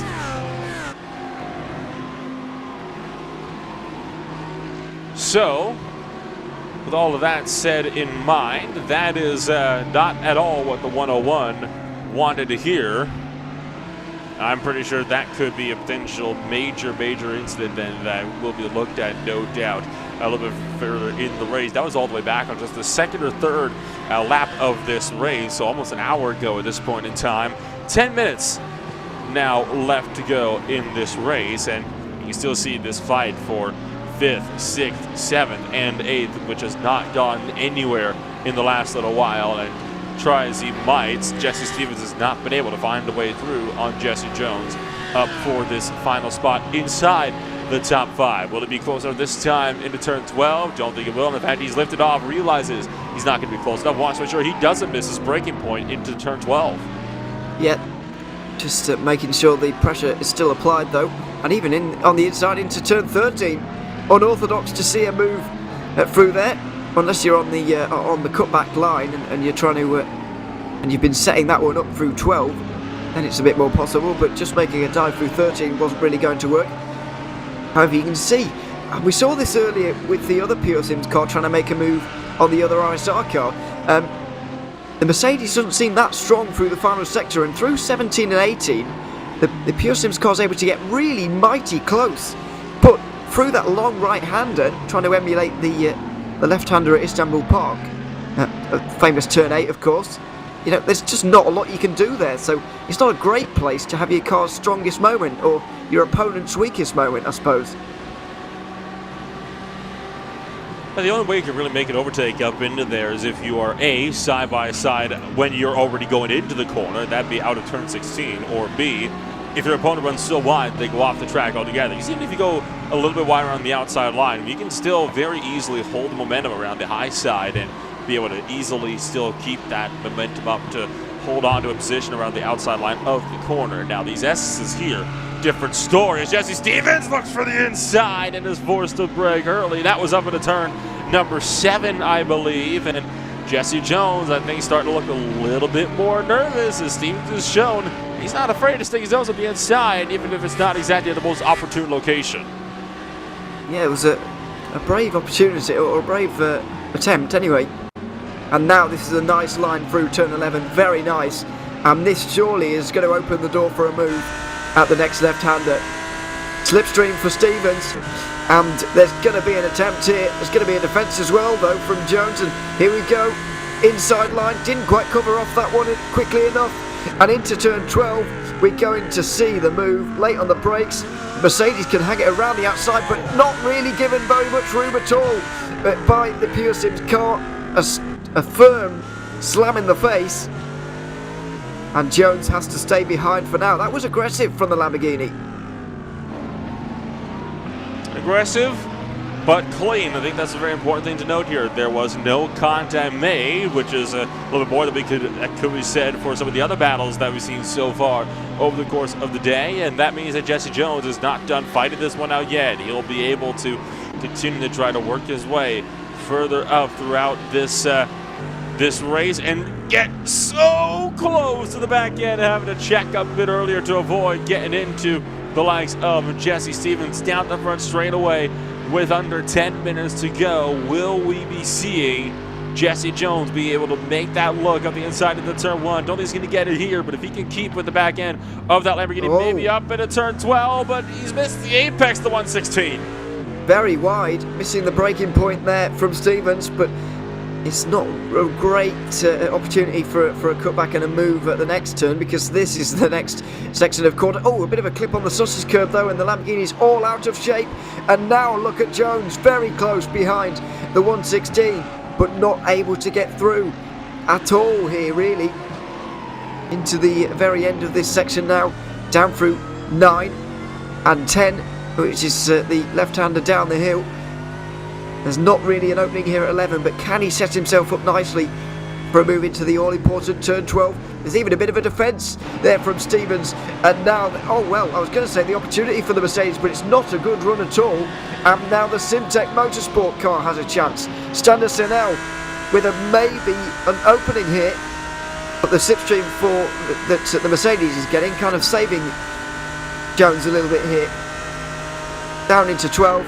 And Senel's going to go for it. My goodness, that's late on the brakes. Inside line. Not a lot of room there, though, and he's not able to get through. And that will only leave Simtech under fire from Team RSL. Mats Hutzfeld wants to find his way through, and he is just squeezed in for turn 14. No room left for Hutzfeld to work with. So Stander Senel will continue to try to run down Jesse Jones just up in front. Jesse Stevens still holding strong at the 116 at the front of this little train. It'll be 5 minutes to go here in about 5 seconds time here, and that means it's going to be about 2 to 3 laps left to go on this race as well, depending on when the leaders cross the start-finish line this next time by. So I think a lot of these drivers are starting to wonder how much time do they have left to make these moves. Yeah, not very long at all for any opportunity to kind of open itself up here, up into turn 1 again, and wide again from the Pure Sims car. Very surprising to see that 2 laps in a row. Let's look at that a little bit further down as well. There's another fight going on, but this one is the closest, arguably, for 5th position. Pure Sims, RSR, Simtech, and RSO all involved, and 3 different manufacturers as well, with the Lamborghini heading the way, and the Mercedes taking some nice lines through this S section, once again showing that it is a little bit stronger, and there may be a move opening a little bit soon. This is all Lamborghinis and Audis a little bit further down, this 3-car battle for 9th place going on a little bit further down, but it's very close, up for 5th place at the moment. Looks like we may well see Stevens under a little bit of pressure once more into 12. Trying to see in the distance there, the Mercedes has got the slipstream, but not really able to get very much closer. Down into 12, here they are, still too far back. And you're right with what you say as they went over the line there. We are kind of running out of time here. Only 2 laps to go, I think. 3 minutes this time by, which does mean that this will be the penultimate lap started this time through, and I think a lot of these drivers now are starting to realize that they cannot afford to wait around any longer. Jesse Jones and Stevens still looking to duke it out amongst themselves out through 16, through 17 and 18. You saw how close the Burke got the last time by to 16 and had to lift off. That only cost him a bit more time as he keeps trying to avoid running over the Lamborghini into the braking zone. That Mercedes just seems to be very confident on the brakes, but it's the fact about where he's catching him in the brake zone that keeps making him having to check up more than he would necessarily have to, and that's what's costing him some real time here. Yeah, it is at the moment. Penultimate lap then. They go over the line. And Jesse Jones has only got a few more opportunities. One of them is into turn number 1, but he decides not to go for it. He's only got that opening once more as well when they go on to the final lap. Look at this very funky camera going across turn 1 and 2 there. Into the S's again, trying to avoid those orange sausage curves, of course. The fact that we filed out a little bit has split this group up into a couple of pairs.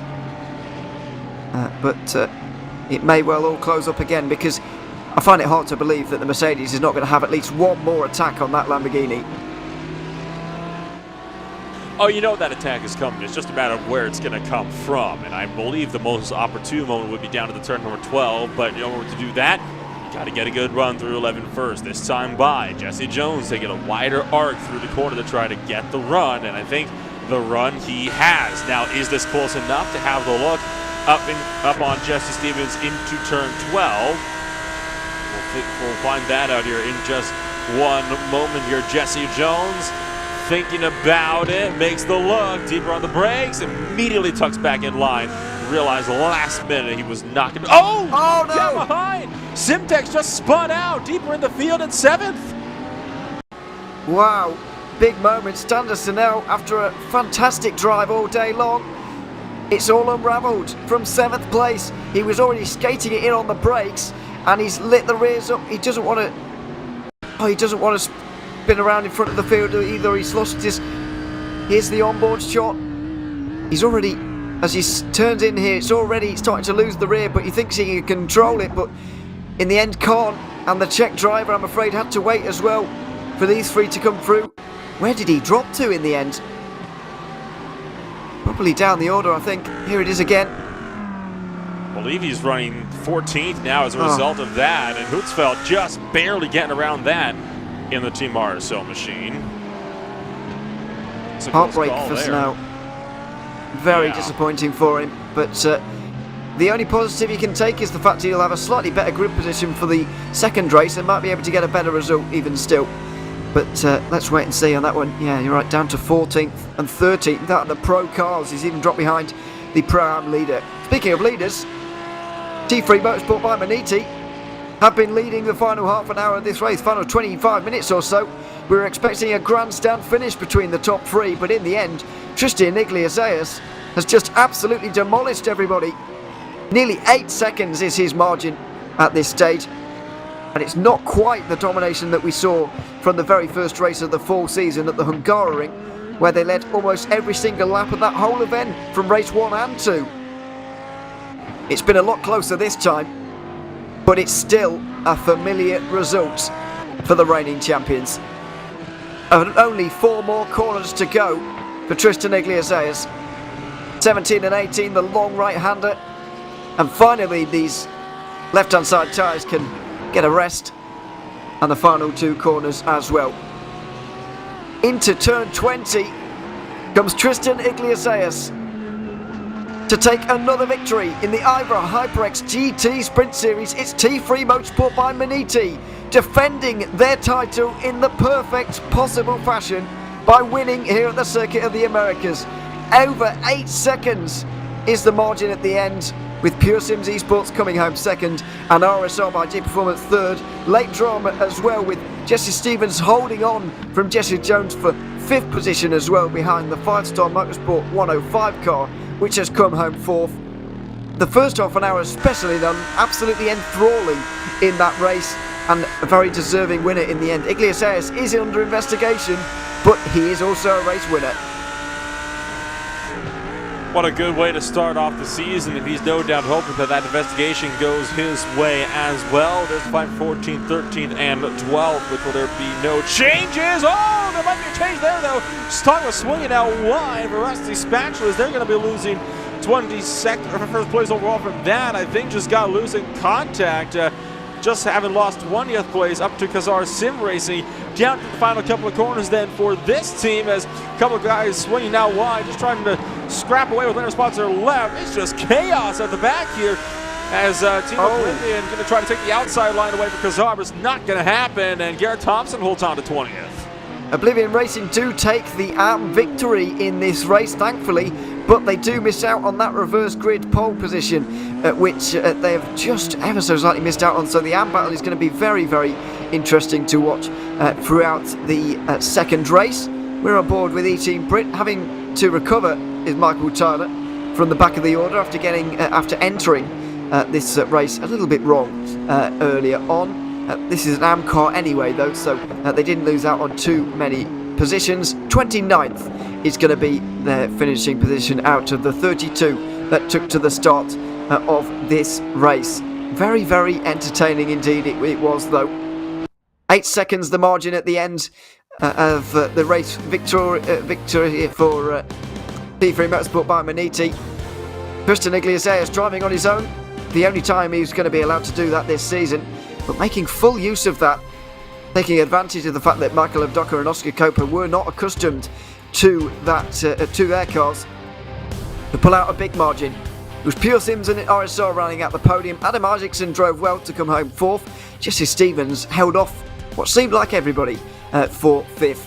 Jesse Jones couldn't quite get through. He finished 6th ahead of Mastork Husfeld. Rudy Knockfell in his first Sprint Series race for Maniti came home 8th. Ahead of the 2 Ingersoll Randa Enosis cars, finishing 9th and 10th. In 11th, it was Rogelio Gonzalez for XBD Emerald Racing. A very strong team, by the way, because they entered wrong, had to start from the very back, and that car ending up 11th ahead of 5-Star Motorsport in the 155. Standoff now after that late spin, only 13th for him. Joshua Meyer was 14th ahead of Tim Rita. Those two were the 1 and 2 in Pro-Am. Ludens Racing was 16th ahead of Benjamin Opankowski. Then it's Tim Lowendick, Chris Chapperton and Garrett Thompson rounding out your top 20. The AM winners were Oblivion Racing ahead of Rusty Spatula's Pro-Am car, which was splitting the difference in the AM battle. World of Sim Racing came home 2nd in AM ahead of V-Racers. Kazar Sim Racing dropped down to 27th overall and 4th in AM. They were split by VC Sim Racing and Cube Racing, 25th and 26th. TR Motorsport were next ahead of E-Team Brit. We saw their battle go right to the line. Vector by RSR in the 10171 with the first car 1 lap down. And finally, Kairos Competition Apollo finished a couple of laps down. Kevin Finn bringing that car to the line. They topped practice, but starting from the back was very difficult for them. And Olympus Esports are going to be disappointed for finishing 32nd as well, because that is a little bit further back than he would have liked. They would have liked, I should say, Olympus Esports. But there we are. The first race at the Circuit of the Americas did not disappoint Nolan. There's no doubt about that. The first half an hour especially was unbelievable entertainment. Now the first half hour, as always when it comes to these races, was definitely just bonkers, and it was really the after the pit stops and things kind of started to drift off into their own little trends. You still had your battle for 4th, 5th, 6th, 7th, and 8th that just went on right through all the way to the checkered flag. And now we get set to do it all again, but this time with the top 20 reverse grid. We do indeed, so make sure you stick around for that. We've got around 10 minutes to wait from here on in for that one. We're going to talk a little bit more about race 1 and what's gone on there, and preview, of course, race 2 in a few moments' time. But first, a message from HyperX, the official peripheral gaming sponsor of the IVRA GT Sprint Series. And here is a message from them before we get into interviews and previews for race 2.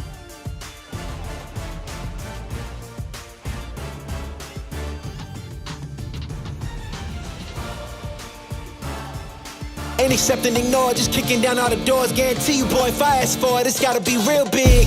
I gotta make it just for my kids, and for their kids, it's kids. That's wealth years and years. Promise my brother soon as he out and finish this bid, we finna do it bigger than anybody ever did. The odds is real big, jobs that's real big. Satan trying a little, my God is real big. Stayed up on the ground and the cards is real big. I gotta do it big, the only way that I can live.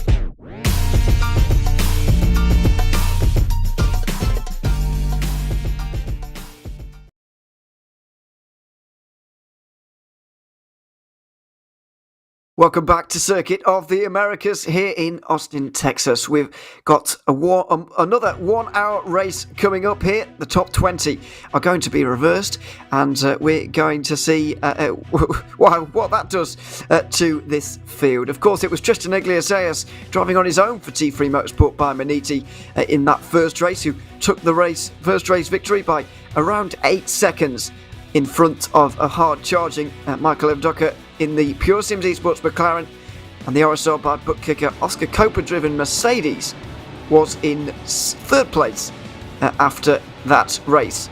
We'll be able to talk to a few more of these drivers after the race, I suspect, in this one, because they're currently getting themselves ready in 10 minutes' time to go again here. But let's just talk a little bit about race 1 while we're waiting, if indeed we do get any interviews. But we're most likely going to be previewing the second race over the next 10 minutes, of course. In case you've forgotten, my name is Ewan Haliri. I'm alongside Nolan Rempel, and Ryan Barrett is behind the cameras here this afternoon. Nolan, a very good first race, but deserving winners Tristan Iglesias. I've said that already, but we do have to mention that investigation hanging over their heads and what effect that might take heading into the second round at Okayama, because let's not forget, all incidents get investigated after these events and carried forward into the next ones. So that will change things, and that is going to worry them heading into the second round. It'll be a big worry for them indeed, and that would be a bit of a downer. You know, you kick things off high on your season with a good old race victory, then immediately get penalized right out of the gate for a lap 2 incident. It wouldn't be by far the first time you seem to like that happen, but it's not something that ever wants to happen to you, right? I mean, it's one of those things where it's totally fine if it happens to everybody else, but not so much when you have to be on the receiving end of it. All of a sudden, joke's not so funny anymore, is it? So hopefully that they'll be able to come out on top of things there with smiles on their face, and who knows, maybe we'll be having a solid run deeper in this race as well. Yeah, absolutely. I've seen, by the way, a lot of Maniti fans in the YouTube chat. They've got quite a following of T3 Motorsport by Maniti, and so yeah, hello to all of them. That's basically everybody, to be honest, in the YouTube chat. A lot of support for them. But yeah, you just see in the top left-hand side of your screen 8 minutes of a countdown timer towards race 2 at the moment. So, first race, 3 different manufacturers in the top 3 in the end. We had Lamborghini, McLaren and Mercedes all involved. In the end, the McLaren stood up quite well. I noticed kind of midway through that race, the McLaren was falling off with Ross McFarlane. He was just a second and a half had opened up in front of me, and I just wondered if the McLaren was struggling all of a sudden, and that's why not many people have picked it. But McFarlane picked it up, and towards the end of the stint, he was right on the back of the RSR car that was leading at the time. Michael Evdoka wasn't quite able to keep up with Iglesias, but he was certainly a lot quicker than we saw from Oscar Copa in the Mercedes. So the McLaren showing a good account of itself so far. This is a long season, there's 12 races, but showed a good account of itself, and it was strong in that opening race. And so now we're in, of course, this little bit of a break here, and you got yourself halfway already through this little warm-up session, about 7 minutes left to go, and I think at the moment a lot of these drivers are going to be having to think about how do you navigate a top 20 reverse grid. We've seen this before in almost every single HyperX race, or GT sprint race, right? The fact that when these reverse grids start to come into play, that's when everything kicks off, and the first laps are usually just complete and utter madness with no control anywhere to be found as everybody tries to race their way through the grid to make sure that they can be the first to break clear of slower traffic and potentially go for some more points. Yeah, absolutely. We've got all that to look forward to in 6.5 minutes' time, but let's just talk a little bit briefly about the giveaway and the Easter egg prizes that can be won here today. First of all, I didn't talk about this earlier on, but the Easter egg challenge, there's what you can win. Cloud Alpha Blackout Gaming headset, Alloy Elite 2 mechanical gaming keyboard, Pulsefire Haste gaming mouse, and a Pulsefire Matte RGB gaming mouse pad. That's all to be won if you can fill in all of the Easter eggs throughout the 6 races of the season. That will come into the link for that will be released at the final race at Bathurst, so make sure you join us for that. a little bit later on. But we will hopefully bring up the picture, which is the clue for you here today. There it is. And at the end of the season, remember what they all are. Remember, at the end of the season, there'll be a link. You can input all the Easter eggs into there, and you've got a chance to win all 4 of those things. Also, in the giveaway for this round, this is unique to each round, and it's very simple to enter as well. There's a link in the description and the YouTube chat where you can enter there, and if you follow everything through on that link, you can have the chance of winning a Pulsefire Haste gaming mouse and a Pulsefire RGB XL mouse pad. So it's very easy to do, and you've got a chance of winning. So get yourself down onto that link and do that, especially while we're in the intermission as well. A very ideal time to do these things. So yeah, there we are. We'll have a brief look as well at where we're heading to this season, because we didn't properly talk through that before the race. It's a bit of a dash at the start of these broadcasts to get out for qualifying. Here is where we're travelling to, and that's where we've been already in the fall season. This is the winter season, of course, and the Circuit of the Americas is our opener. We're going to be heading to Okayama in 2 weeks' time, followed by Laguna Seca, Long Beach and Charlotte for a very Americanised mid-part of the season. 2 very interesting circuits in the middle of there that I'll talk about in a few minutes' time as well, before we end at Mount Panorama Bathurst in the middle of May. Very much looking forward to this season. But, Nolan, I can't help but circle Long Beach and Charlotte. How on earth are these guys going to be able to cope with that? Because this kind of format of racing is not something I often see at Charlotte especially, and I haven't seen that much at Long Beach as well. Race organisers are so fearful that it's going to be a complete mess that it's often not included. So I'm very glad that IVRA in the HyperX GT Sprint Series have decided to go there.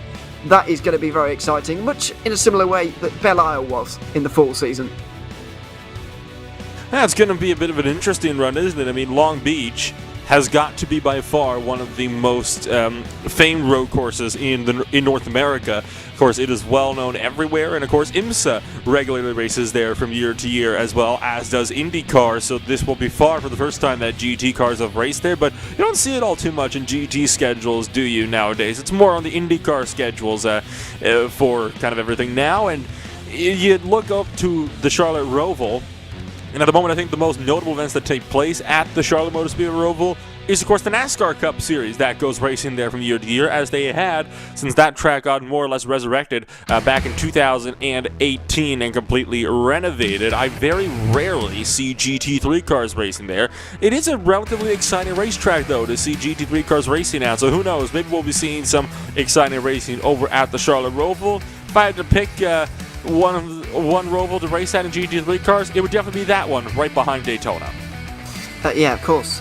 It's really 4 years, though, since they renovated that. Goodness me. It was.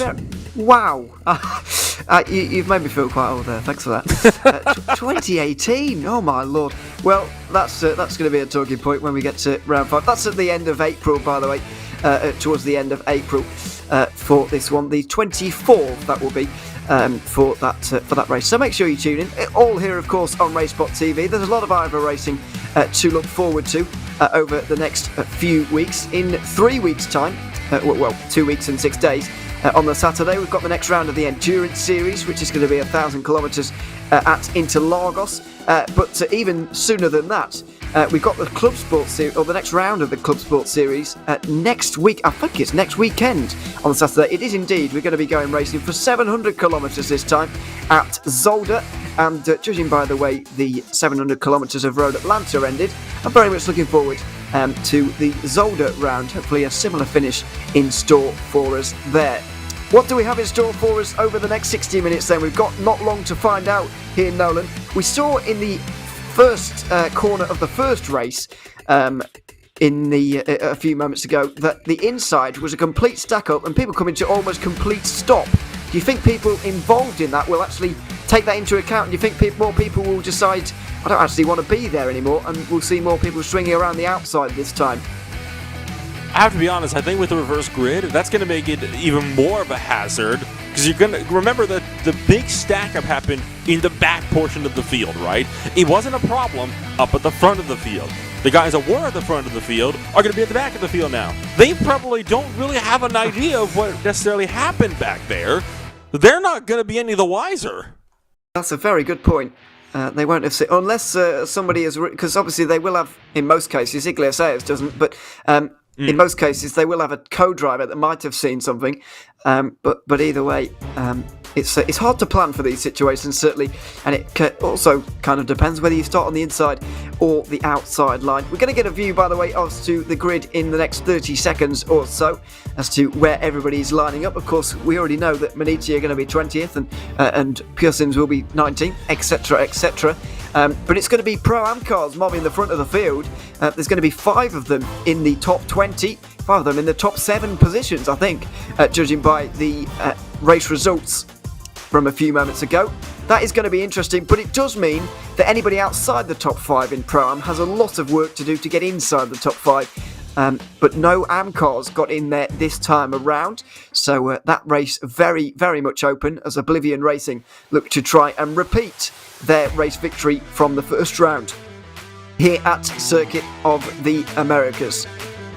Let's have a look at the grid before we go any further then, shall we?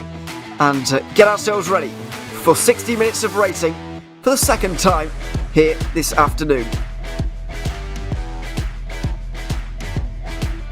Still waiting for the grid order to be set. Here we go with Kazar Sim Racing and Eclipse Racing Team. It's an all Pro-Am front row. Tim Lowendick's the first Pro car for Vector by RSR.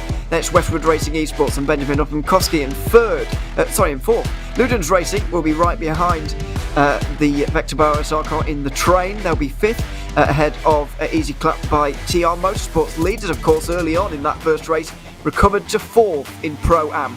T3 Motorsport by Manici will be 7th, the final of the Pro-Am cars that made it into the top 20. Ahead of Simtech Motorsport will watch out for Stenderson now as he looks to atone for his mistakes, if you like, at the end of the last race. 5-Star Motorsport 155 are in the top 10 ahead of XPD Emerald Racing. The highest climbers in that first race into 10th place. What can they do in this second race? Ingersoll Rand Enosis Pro lock out the 6th row of the grid with 11th and 12th. We'll cycle through these a little bit more quickly now because they're already on the formation lap. Rudy Knopfeld is going to be alongside Max Torg Husfeld on the 7th row. Jesse Jones and Jesse Stevens are inseparable and continue to be on the 8th. Adam Isaacson and Oscar T. Coper will be in 17th and 18th before Pure Sims and T3 Motorsport by Manici round out the top 20. It's going to be Oblivion and Rusty Spatulas next ahead of Word of Sim Racing and V Racers sharing the 12th row together. VC Sim Racing, Cube Racing,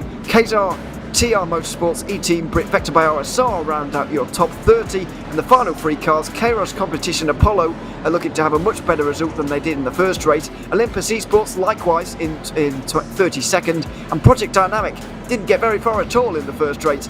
They'll be looking to improve from the back of the field here in race 2. Just 2 more corners to go here of this formation lap, and it could well be even more chaotic than the first race. Here in this one, Circuit of the Americas has produced a very good race in race 1 of the IVRA HyperX GT Sprint Series. What does race 2 have in store for us? It's an all Pro-Am front row, Porsche versus Lamborghini here.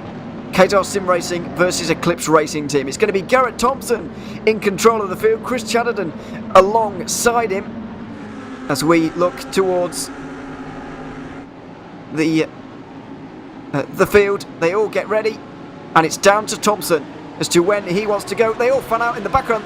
Oh my goodness me, everybody fans out 3 and 4 wide already as they see positioned it. Oh no, there's chaos. There's absolute chaos already. 3 cars have gone off in the mid-pack there. Thankfully it's not turned into an absolute pile-up, but 5-Star Motorsport are already with big damage here. Oblivion, no, that's not Oblivion Racing, but in one of the Lamborghinis has been around already, and there's more chaos. Oh dear, it's absolute carnage. T3 by Manici have had one of their cars go around. Isaacson there has managed to keep things on the straight and narrow. Fortunately for him, look at the amount of damaged cars back here. It's absolute chaos towards the back. That's one of the Manici cars. Which one is it, is the question. Is it the reigning champions? It's not, it's their Pro-Am car. Fortunately in the case of the 101 team, but look at the way they fan out here, Nolan. It was a recipe for disaster. And all the while, the Ingersoll Randondosis machine also got spun around, as well as XBD in the same incident. We'll take a look at what happened a bit further down the order. This was coming around through turn 1 at the apex. A couple of drivers got sent, shoved out wide. You can see Simtek bouncing back onto the racetrack, and right there just loses it trying to get around. And I think that was the story for a lot of drivers that just got punted around. So unfortunate for a lot of drivers in this field, and you can see everybody fanning out. A couple of guys just did not go when the green flag fell, and I'm still trying to figure out what it was that actually happened to kick off that big one in the middle of the field. It was the Lamborghini, one of the Lamborghinis, this one, the 190, that got into the side of the BMW. Was it the BMW, the 155? Here it is. Look, he's trying to go around the Audi, and there's a car alongside. You can't do that. You've got to be a bit more aware than that, I'm afraid. And the 190 has caused a bit of an incident there, I'm afraid. Meanwhile, in live pictures, by the way, Eclipse Racing Team, I believe, are leading at the moment. Or were, at least. Briefly took the lead. Here we go. End of lap 1. And it's a Pro-Am 1, 2, 3. I don't think we've seen this before in the HyperX IVRA GT Sprint Series, but Kazar, Eclipse and Easy Club by TR Motorsports are all covered by a second. The field behind, completely decimated, but Pure Sims and T3 Motorsport by Maniti have made it through nicely. Simtek, despite getting into the side of one of the Ingersoll cars, Senderson now rejoining, was what started the incident at turn 2. Was having a good time of things, but I believe he might have spun out at turn 1, so maybe his day is turning from bad to worse. Goodness me, it's just kind of all falling apart. And what did I tell you earlier on? I mentioned about how that stack up in turn 1 might be even worse than the reverse grid. It got so chaotic we couldn't even have a stack up on the inside line. They wrecked well before that. Yeah, it was a real shame to see, and a very avoidable one, you'd have to say, but yeah, there we are. It's unfortunate. Look at this, by the way, battle for 6th. I don't think our graphics ever gone bigger. Is that 12 cars, maybe? Yeah, there's a lot of cars there. It's basically all one line.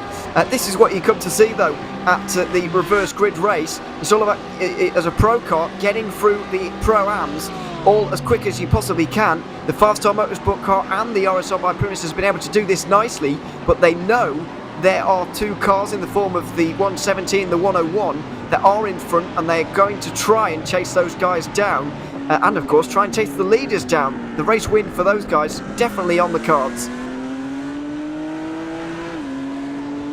Well, with all of that opening madness all done and sorted, you ride on board the VEC Sim Racing Rouge number 272 Pro-Am BMW. And he's got Pure Sims Esports of Jesse Stevens, 116 just in behind. Now, here's the crucial thing with that 116. It is damaged, unlike how it was in the opening race, got collected with all of that lap 1 carnage. But it looks like for Jesse Stevens, the damage not hindering him all too much. He is trying to close up and overtake Jonathan Razanahora. Again, apologies if I've just completely butchered that name. VEC Sim Racing, though, did a good job trying to get past Westwood Racing Esports. Benjamin Opankowski having to defend outside line. The BMW lunging up the bottom, and all the while, Rudy Knopfeld is going to move aside and let them all through. Oh, T3 by minute into turn 1. They're just dropping back, getting overtaken, I think, by the looks of things, getting shuffled on back, and Opankowski's got shuffled back as well through the S's, as the clouds have really come over here. It's starting to get very gloomy indeed, all of a sudden. I don't think track temperature will change too much, or it will affect these races too much. They are short races, but let's see what happened into turn 1. Maniti, slow down, surely. And then a late defence. But the slowdown's still not cleared by the looks of things, and they've got to let all of these guys through. Yeah, you got about, 30 seconds or so to serve that penalty, so you have to serve that, preferably on a straightaway where you can let people through, because there's no way you can serve that in the S's. Well, yeah, exactly. I suppose you could, but it would be unsafe for everybody involved. Look at that in the background. Pure Sims and Maniti are on the back of these Pro-Am cars already. We don't normally see Pro-Am cars hold on to the lead for so long here, but the chaos has allowed them to just get themselves through nicely. These two, of course, were 1 and 2 in this in the first race, started 19th and 20th respectively. They've both gained 15 places. it just shows the top teams do rise to the fore, even in complicated and very, very unpredictable formats like this one.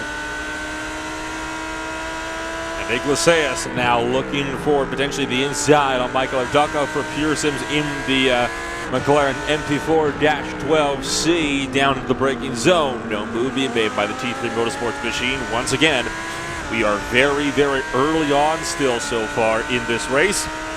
So no need to be throwing quite so desperate lunges earlier on. But Michael Avdaka will still have a look at the inside of the Eclipse Racing team's Porsche 911 anyway. Oh, and was that a bit of a hit from the Medici Racing car?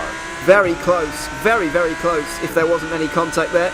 The McLaren, though, and the Lamborghini Dispatch of Eclipse Racing team started this race second. They're now third in Pro-Am and fifth in the overall standings. Going to get overtaken quite a lot in this race, you'd imagine. And they've got to prepare themselves for that, I'm afraid. Here's Adam Isaacson trying to get through on the 167. A bit damaged, this Mercedes. Don't know where they picked that contact up, because there was literally so much going on through turn number 1 and 2. But they're still in the race, still in 6th place, and actually on the podium in terms of the pro order, as down the inside for the Pro-Am lead and the overall lead and the pro lead, all into one corner. There, the Lamborghinis making their way, making their presence known side by side for the overall lead and the pro lead. As we see Pure Sims just dragging their way back alongside and back through again. That McLaren really stretching its legs on the inside line here of Maniti. Down into turn 12, 2 battles in one. The 3-5 has got through, but this battle behind is not over. Neither of them are. Into 13 we go, but now Iglesias gets through, and look at this, the McLaren has to yield. Great battling going on though in this final sector. This leading train has all tightened up very much in these last few corners, and everybody is covered by a blanket. Gary Thompson tried and tried to go for the crossovers to get back under Tim Ryder, but up into 16, Ryder was just a little bit stronger. Now already starting to pull away. Iglesias wants through. He lunges to the inside up into the final corner, and Kazar Sim Racing just, I think, going to let the Medici race machine go as the McLaren nearly gets run over. And actually, Gary Thompson looking to fight this one out for second place. This is, I would say, ill-advised, but you have to remember that's the Pro-Am leader right up in front that he's trying to chase down as well. Yeah, absolutely. He's caught in two minds there a little bit, because in the end he did lift off going into turn 1 and let Pure Sims through. They've still got to get this lead though off of this car. Tim Rater leading this race at the moment through the opening S section. Don't forget, this car was leading the opening moments of the first race before they got spun around by a pro car, not fighting in their race, and so he will not want a repeat of that.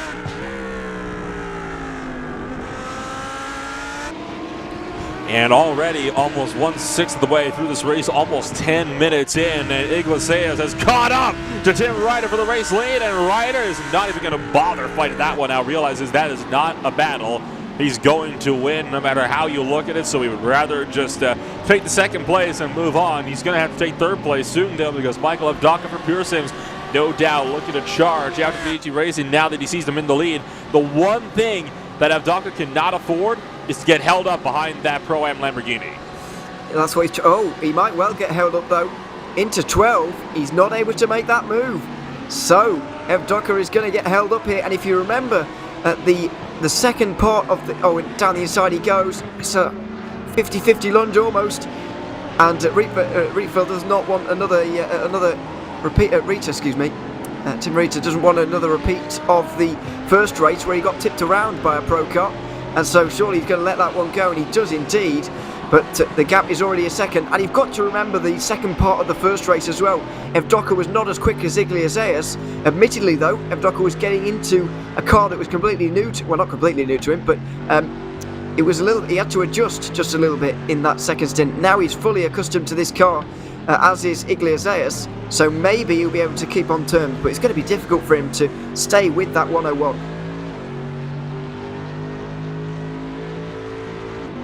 Down the front straightaway up and towards turn number 1, on board with Jesse Jones, looking for the inside line on Chris Chatterton for Eclipse Racing, and the Eclipse Racing Porsche can potentially go down with another one. No, maybe not quite. Jesse Jones not done fighting this one out just yet. The RSR by Jeep Performance. Mercedes still having to work around the number 263, and this is allowed another pro driver, Adam Isaacson from 5-Star Motorsports, to close on in. Both these drivers getting held up by the 263 Porsche, no doubt. Christian Jones not going to be very happy about this one. Oh, there's a lunge from Isaacson off the inside of the end zone. Oh, he gets tipped around. Hits the 167. That was a move that should not have been made. Don't reverse onto the racing line, and everybody's going to get around him. And at the moment, they're just trying to find a safe place to rejoin the track, but that is effectively big for a race win over for Jesse Jones. Yeah, absolutely. It's very tight contact. It's a tight part of the racetrack to be making moves for Isaacson. But, does he drift up into the Mercedes? We'll find out here. So through the S's, obviously the cork in the bottle being the Pro-Am Porsche just up in front. Not a great line from the Mercedes, but he's trying to make a move here on the Porsche. He sticks his nose down the inside. Or does he drift up into the Mercedes or not? That's the big question there. And dearie me, that was very close. Very, very close. And it's the worst place in the world to be because he's in the middle there. Do you go forwards or backwards? He decided on neither in the end. It's a difficult one to call there. It's a move that I get it. I mean, I know you're racing, you're being held up. You don't make a move like that in the end, especially not one that late. I mean, that's just, especially if it's the last lap again, I understand. We're not even a quarter of the way through, though. That is not the time to make that pass. You're going to get by him. You just need to be more patient with it. Yeah, I don't know. I feel like the move was certainly on, and it was possible, but it's. I'd be tempted to go race the incident personally, but it's not up to us, I suppose. But there we are. The stewards will look over that one, as they will be looking over every incident in this race after the event is complete, after they've sorted everything out, and then they can get into reviewing incidents and so on. And they're going to have a lot to review. Firstly, getting down to what happened on the run up towards turn 1, and then through turn 2. And it was Stannis, and now did he rejoin recklessly or not? That's the question. I think, but certainly my mind is made up on what happened going down towards turn 1 for the first time. The Lamborghini pulling out to the left-hand side there when there was a car alongside already. That was a definite wrong move. Well, back with it then in live pictures in the battle for 12th place. There you can see the RSR by G Performance Machine on the 169 of Oscar Koper trying to just, I think, recover a little bit of lost ground as well. And just behind you see the one Ferrari in the field, Rene Jean-Charles for Cube Racing. We haven't really talked about that one lone Ferrari so far race long. You see him just at the left-hand side of the shot, third in line, the very chrome Ferrari. Just behind him is Olympus Esports and Kairos Competition Apollo. This is all the battle for 17th and 16th place. And in fact, there's a move for Kevin Finn up the inside of Lyubov Restovskaya. The 146 car going to be falling back one more spot. Kevin Finn is now up one, and that'll put Kevin Finn up into the 16th place on the boards. Fantastic start, by the way, from Lyubov there. I'm not going to try the second name. I know you can do it, but I can't. Either way, she's made a fantastic start. 17th now from, what was it, 32nd or 31st? Outside the top 30 anyway. Already nearly inside the top half here. So a great start from this pro car. Admittedly, pro car, but even still, you've got to make your way through all of the carnage and all of the cars into the first few corners, well, and beyond, of course. But 45 minutes to go. Still a good result on the cards, and that Ferrari, the lone Ferrari, just up in front of these guys right now. This battle, by the way, between Rusty Spatulas Cube Racing and Kairos Competition, all over the Pro-Am places, and Kairos down the inside. A great performance from them in the earlier practice sessions, but a bad qualifying, getting caught up in lap 1 incidents in race 1 has set them back a lot, but now they've finally got a chance at maybe a good result, and they've made their way through on the lone Ferrari there. I remember last season, it wasn't until Detroit, round number 5, until the only Ferrari 48 GT3, which was driven by, I believe it was Olympus Esports way back when, got its one and only victory of the season, and that was, of course, in race number 1. And it looks like it might be a similar story, same as the first. You have to wonder, will Long Beach be the track where Ferrari gets yet another win? Maybe it's just the street circuits that the Ferrari has got a bit of a knack for. As we look up to the battle for 8th place at the moment, this is on board with VC Sim Racing's 272 and Marco Silva for V Racers. 2 BMWs going side by side. Pro-Am on an Am driver down into the braking zone. Very easy overtake there for Jonathan Rosana-Hora, it down through turn number 12 and up to 13, already starting to build a little bit of a gap. And just a little ways up the road, you can just see as well, the Eclipse Racing Team Porsche had just been passed up by Jesse Stevens of the 116 Lamborghini as well.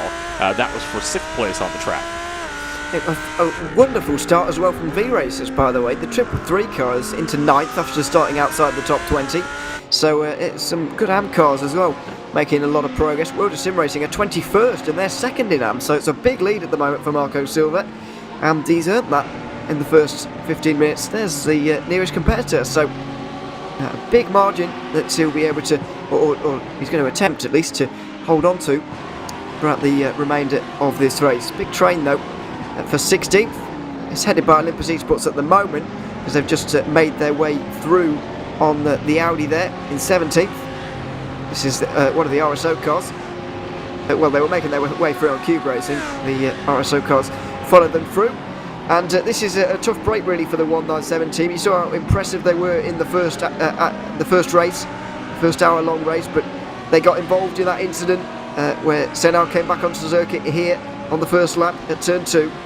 And with that Maniti Pro-Am car got involved in as well.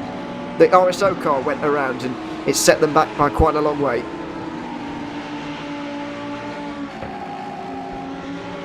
I think at this point, with all the carnage that happened early on, a lot of these drivers have now kind of settled into the natural order of how things are going to be spaced out throughout the course of this race. Damage, of course, is making it a little bit more difficult for a good number of these guys to try to stay with each other. But 2 drivers that are not having trouble with that so far is Leo Bovas, the rest of Sky for Olympus Esports. And interestingly enough, that's Twinsfeld for Team RSO just in behind. I'm a bit surprised, honestly, that Team RSO hasn't made up more ground so far throughout this race. You would have thought, considering they were so far out the order in race 1, they'd be having a better time. But again, damage, an ever-present problem for some of these drivers, and I think it's the left front damage for Hutzfeld that's really starting to hinder Team RSO's performance and their ability to realistically go after some of these positions further up the grid. Yeah, Saudi versus Lamborghini at the moment. For 16th. It's going to be for a decent place in Pro as well. There's still a lot of Pro-Am and AM cars inside the top 16. You can see on the tower on the left-hand side of your screen. Nearly a third of the way into this race, though, in the pit stops will be imminent. Not long at all until these guys come in the pit lane. I have to say, compared to last season, where we saw an almost immediate filtering out of the Pro-Am cars, there's another bit of filtering out as Kazar Sim Racing get out of the way. Garrett Thompson, 2nd place in Pro-Am, but this time the Pro-Am cars and the AM cars staying inside the top 20 a lot easier and for a lot longer than they seemed to last season. It's been a good performance from all of them so far. You can still see cars like this one, the 169, the 173, both mired in the pack still, even 20 minutes into this race. And again, I think that has in part to do with some of the damage and the chaos that took place in the opening laps of this race. So who knows if that's the real cause as to why a lot of these pro drivers had a bit of a tougher run. But it could very well just be the fact that a lot of these guys are just that much more competitive. I mean, look again at the practice times. You had a Pro-Am driver, Carlos Competition Apollo, that was on top of the boards by just under a 1/10 of a second, going to show that they have the ability, some of these Pro-Am drivers especially, to battle for spots a little bit further up the field. And I am very eager to see if that trend will continue through a number of these races going forward. As take a ride on board with 197, that's a bit deep on the brakes, but just manages to slow down in time and cuts in to make the apex. He's still trying to run down the 146 car, but has honestly started to slip a little bit further back over the last lap or so. Yeah, I would agree. Not quite. I just wonder if they are carrying. I do think it's just a spin for them on lap 1, but they might be carrying damage. Here, up a little bit further. Rudy Knopfeld. Now it's 2nd race for Maniti in the GT Sprint Series, I suppose.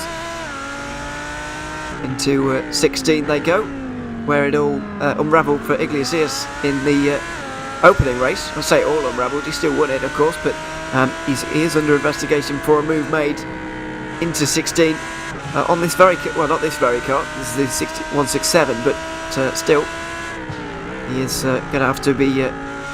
He might not be able to qualify for the Okayama event in a couple of weeks' time, so we'll look out for that coming up soon. Obviously, make sure you tune in next time to find out what happens there, because obviously the consequences will be known when we get to there.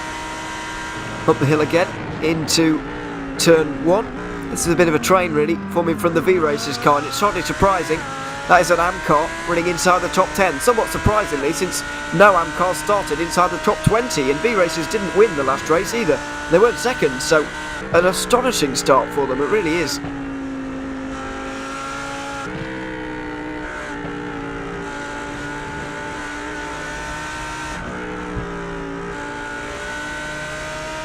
Through the S's again.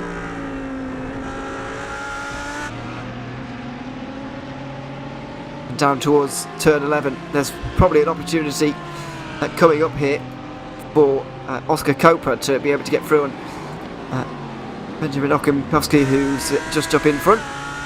Further back, the Ingersoll Randanosis cars are recovering. I think they both actually went around in the opening lap chaos,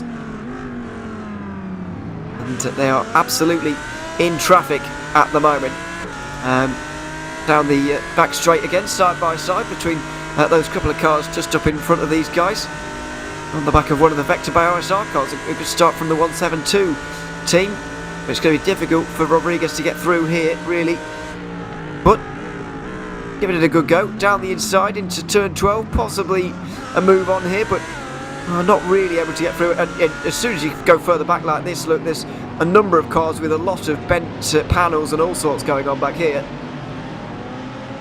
And this is in part with a lot of very late dives like this one from Rodriguez, and he's going to take out the 155, and it's moves like that. That is why a lot of these cars in the back here have got panel damage. I mean, that was a move that very much was not on, and it's not the first time that Ingersoll Randanosis has made a move like that, and I have to say, I'm not very surprised. I'm only surprised that hasn't happened sooner. Well, that is a shame to see. I suppose people do often dive down the inside here, but you do have to be careful of the car in front of the one you're overtaking when you're doing this. There's the contact. There's the contact. That's the 155 car, of course. A 5-star motorsport using the BMW on this occasion. They were running just outside the top 20 for Niels Bacage, but now he's a lot further down. Going to be handing over to Maximilian Fritz. Well, he's able to from 1 minute's time. The pit window will be opening already, and I get the feeling even some of these pro cars might be in quite early because they want to get out of the traffic, which a lot of them have found themselves in, like Olympus Esports, for example, RSR by G Performance, and Maniti in 11th and 12th at the moment. You know, they might want to come in early to get out of that train just behind this camera shot here.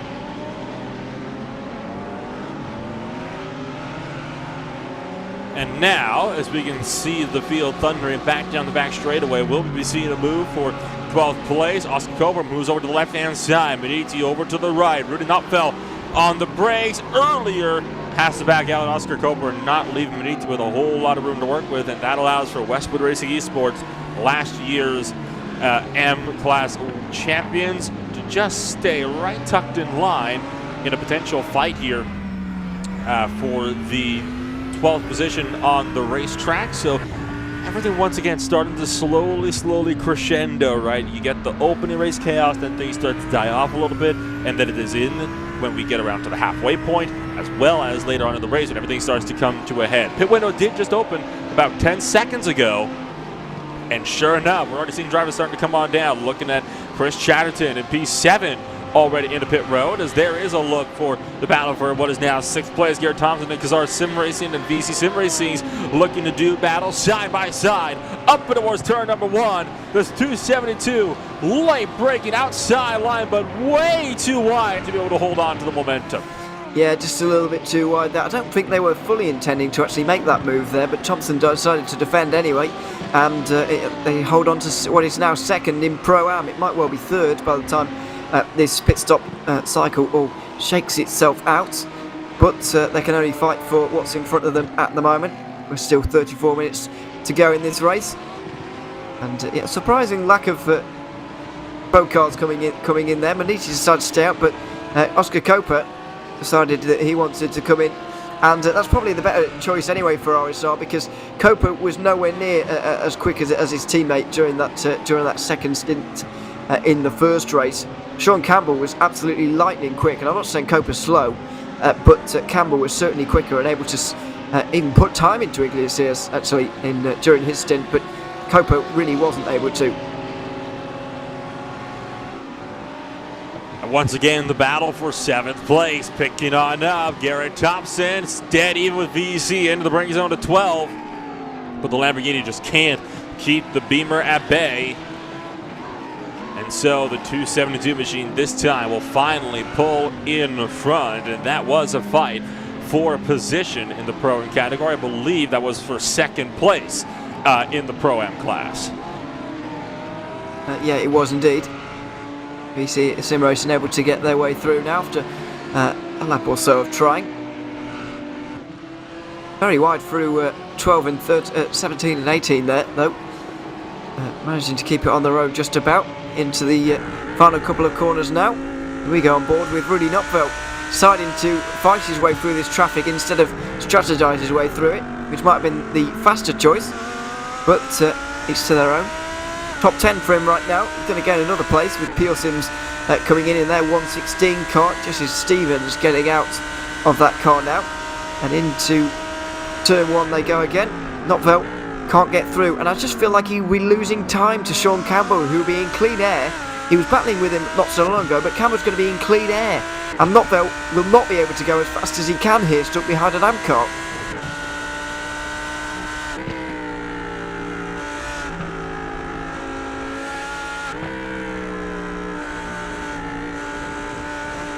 All the way through these S's, he's losing time.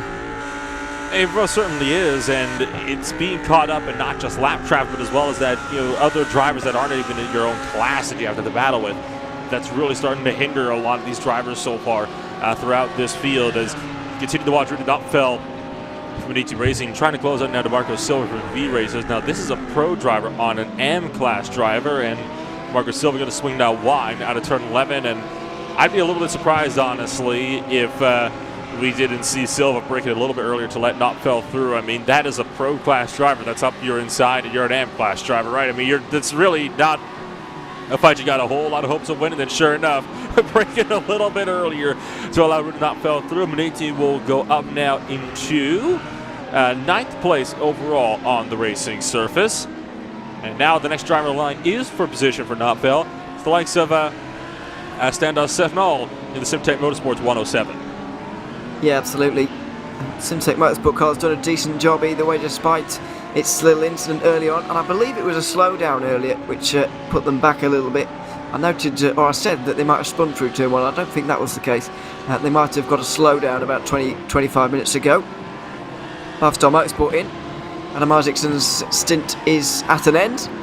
A fairly successful one to get himself into 3rd in the overall standings, and indeed Pro. Another solid haul of points, quite possibly for him. 3rd and a 4th is not bad at all.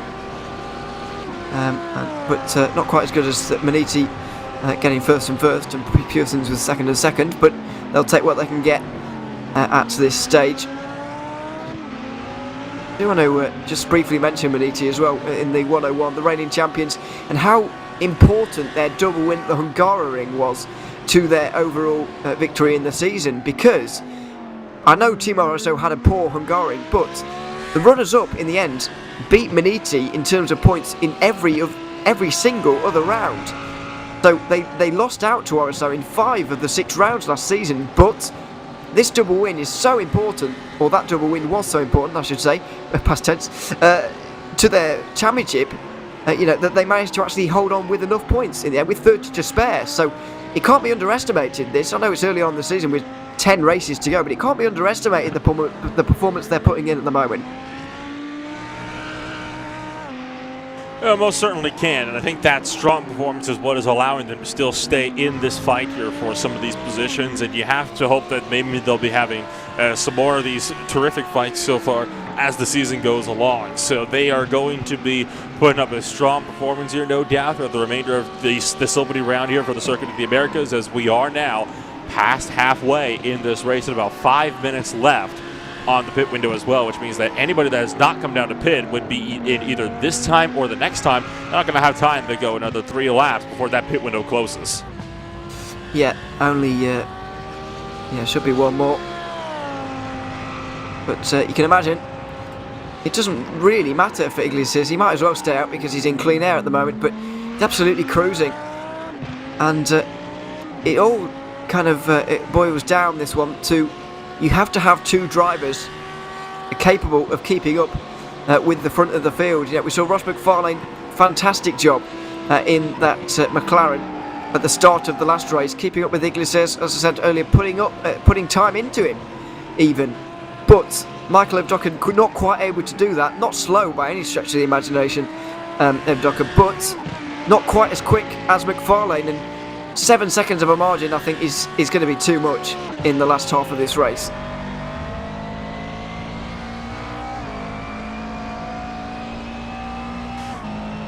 And so you can now see a good number of drivers still coming on down to the pit road, particularly guys that were in the middle of the top 10 thereabouts. You know, we're talking about maybe 8th place on back to about 14th, 15th, 16th place, and still got some drivers in pit road as well.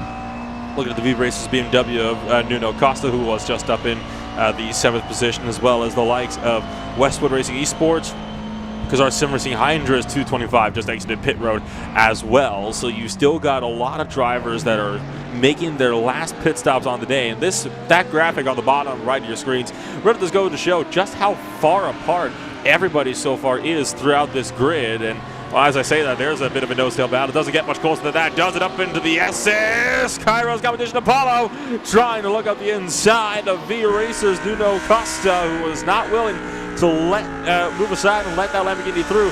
So worth noting that Costa is on his outlap so far. Yeah, it's a bit of a wild introduction for him, as Wingbo is right behind him right now. He was very quick in practice, as we said earlier, but couldn't string a lap together in qualifying and suffered for that because he was down the order, but now able to make his way through the field. The 333 has been dispatched off there for V-Racers, and so 14th for Kairos. Now, Hazar Eclipse and also VC Sim Racing and Easy Clap by TR Motorsports should be in front of him, as we see Iglesias pitting for the final time today. Then likewise, the Czech driver will be getting out of that car and handing over to his teammate. In this one, it's going to be Mateusz Surenak again. Into the pits he comes, onto the jacks for everybody, and a driver change in tyres, by the way. All 4 tyres is the order of the day. I think it's mandatory, actually, you have to change tyres. But people tend to anyway. Since you're changing drivers, might as well. You don't lose any time. Here is quite an important one, really. The 169 car, formerly driven by Oscar Copa, now being driven by Sean Campbell. Knocking on the door of a top 10 right now, but where's he going to be in a minute? Going to be rocketing up the order into 4th place by the looks of things. And there it is. 4th place for... Is it? No, it'll be 5th in the pro standings, excuse me. 5th place, just behind the Pro-Am leader at the moment. So not a bad result once again here. 3rd and 5th on the card, looking on the cards at the moment. A lot of these front names have scored a lot of points here today. Like, well, the top 5 at the moment. I think the top 5 in the pro category has actually remained the same. If the order has just slightly changed a little bit, but largely remaining the same. And that definitely did not happen at the opener at the Hungaroring in the fall season. And we're set for a lot closer, and maybe of a championship after only 1 round here. We'll obviously have to see how it develops. But as I said earlier, the top teams are rising to the fore despite all of the chaos and the crashes earlier on. Pit window is now closed. All drivers have completed their pit stop, so the running order as it sits is where things could very well sit from here on out until the end of this race. All the battles and swap positions are now on track, as there goes SimTech Motorsports, and Was that, if I'm not mistaken, the V Racer's Nuno Costa that just punted him around? Held up a bit of Pro-Am traffic right out of the pits, and now punted around a pro driver, so Costa not making too many friends out there. Yeah, I'm not sure this was intentional in terms of it looked like a rash decision to go down the inside, but I think this is an outbreaking of himself here for Costa. Yeah, look, he's never intending to go down the inside there, is he? But he's still made the contact, and it's not nice to see. He's still the AM leader, by the way. He's got such a big lead, but Limtech Motorsport are going to drop down again, and it's just not been their day, has it? And it really wasn't throughout the fall season either. Could never really string together a great day. Never scored more than 100 points throughout one event, and that might well still ring true here today. It's just very unlucky for them, this one. Absolutely not their fault. Oh my goodness, and it's unfortunate, right? Because I mean, still in the AM class lead, yes, but if the stewards rule against the racers, which the possibility is very much there based on what we just saw, it's going to prevent them from being able to have themselves a solid run. It's actually Nuno Costa's in pit road with the penalty. Is it a penalty? Is it a penalty? Are we sure on that? It is. Oh, Black flag. Wow. I'm not sure what for, but it was one-handed down by iRacing. I wonder if speed in the pits, possibly? Yeah, quite.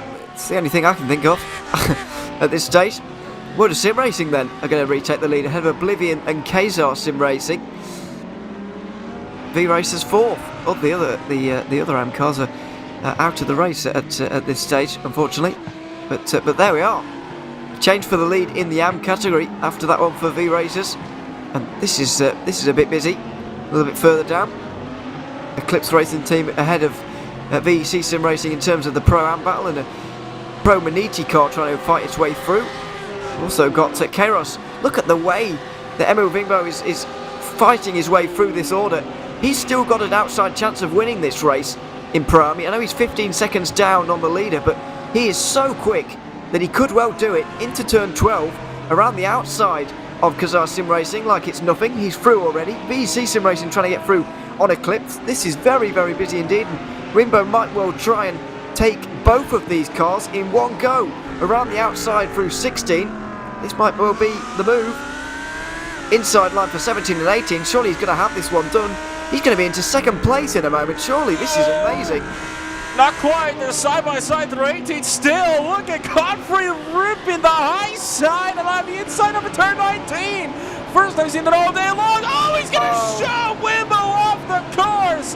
But he slows up and lets Wimbo in line, but only to lunge back up the inside at turn 20. Talk about a slap to the face for Cairo's competition to Apollo, and all the while, Kazar Sim Racing Hydra blinking the lights furiously behind them. That could have been a lot worse than it ended up being. Now they're looking for almost 3 wide up into the corner. Lange lunges for it past Godfrey, but not past Wimbo on the brakes. Well, what a battle between those two, and he did a fantastic job, did Godfrey, there to hold it around the outside through 17 and 18. I'd dismissed him already because he was trying to hang it around there, but he made it work. Unfortunately, wasn't able to hold on to the place and actually lost one extra place in doing that. However, very entertaining battle between them all, and Chaos Competition Apollo up to third in Pro-Am now as Simtech Motorsport on the recovery here. Ortez Cernak trying to get inside the top 15 once again. By the way, we've had it confirmed that V Racers were speeding in the pit lane, and that is why they had a penalty there. They're now down in 25th overall and 4th in the AM category. Late on the brakes from Cernak here, and he's surely going to be able to make his way through shortly into turn 12, where of course he spun in the first race from a very, very good position in 7th. He kicking himself, well, it wasn't him, but this car did, I should say, through the inside on the Porsche, lifting off there, and that was very civilised between the two of them.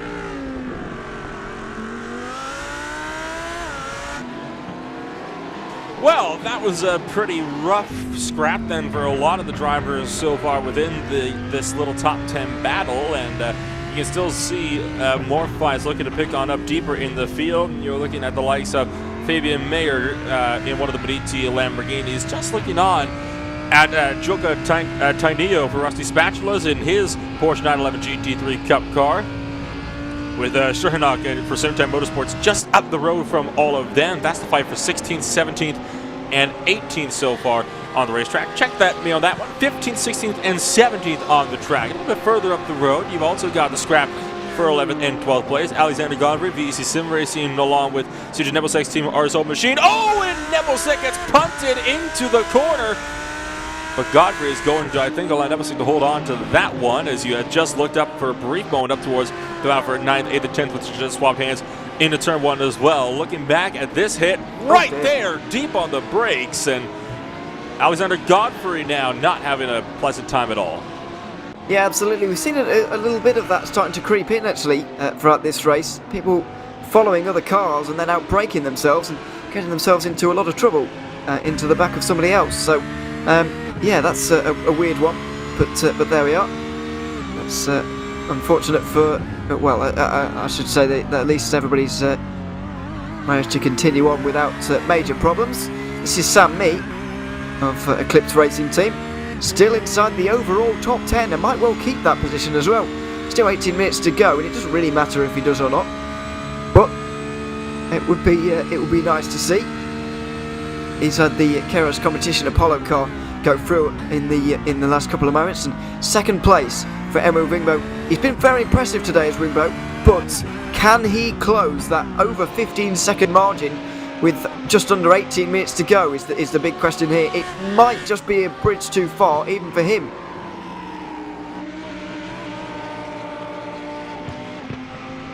And now you look a little bit further back, I should say, back to Thomas Lange. This is the fight for 10th, 9th, and 8th place down in Pro-Am. Now, 8th and 9th did trade hands up at turn 1 this time by, and it was the likes of Emil Wimbo for Kairos Competition Apollo to get past Sam Mee in the Eclipse Racing Team for the 263 car. And just behind them, you've also got the 225, who you're riding on board right now for the Kazar Sim Racing Hydra Machine, who has been slowly closing on in to the likes of Sam Mee. And all of these battles for 8th, 9th, and 10th overall on the racetrack. And I believe this would also be the overall battle for second place in the Pro-Am category as well. So the Kazar Sim Racing Lamborghini no doubt looking to find a way through to get onto a Pro-Am podium with Sam Mee in the 263.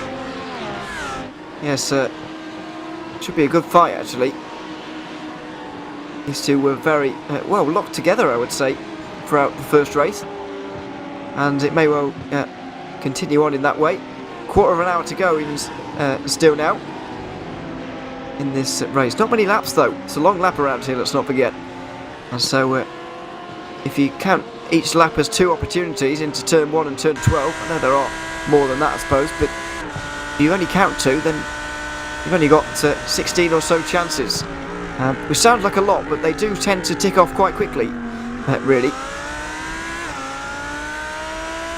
So, on board with Tim Ritter. By the way, that's some word through in the YouTube chat earlier on that he actually drives GT4 cars in the ADAC GT4 Championship in real life. I didn't know that, but it depends how much you want to trust YouTube's chat as sources. But I'm willing to trust them, and it shows why it's so good, I suppose, leading this race at the moment. You say you don't trust our own viewers? How dare you?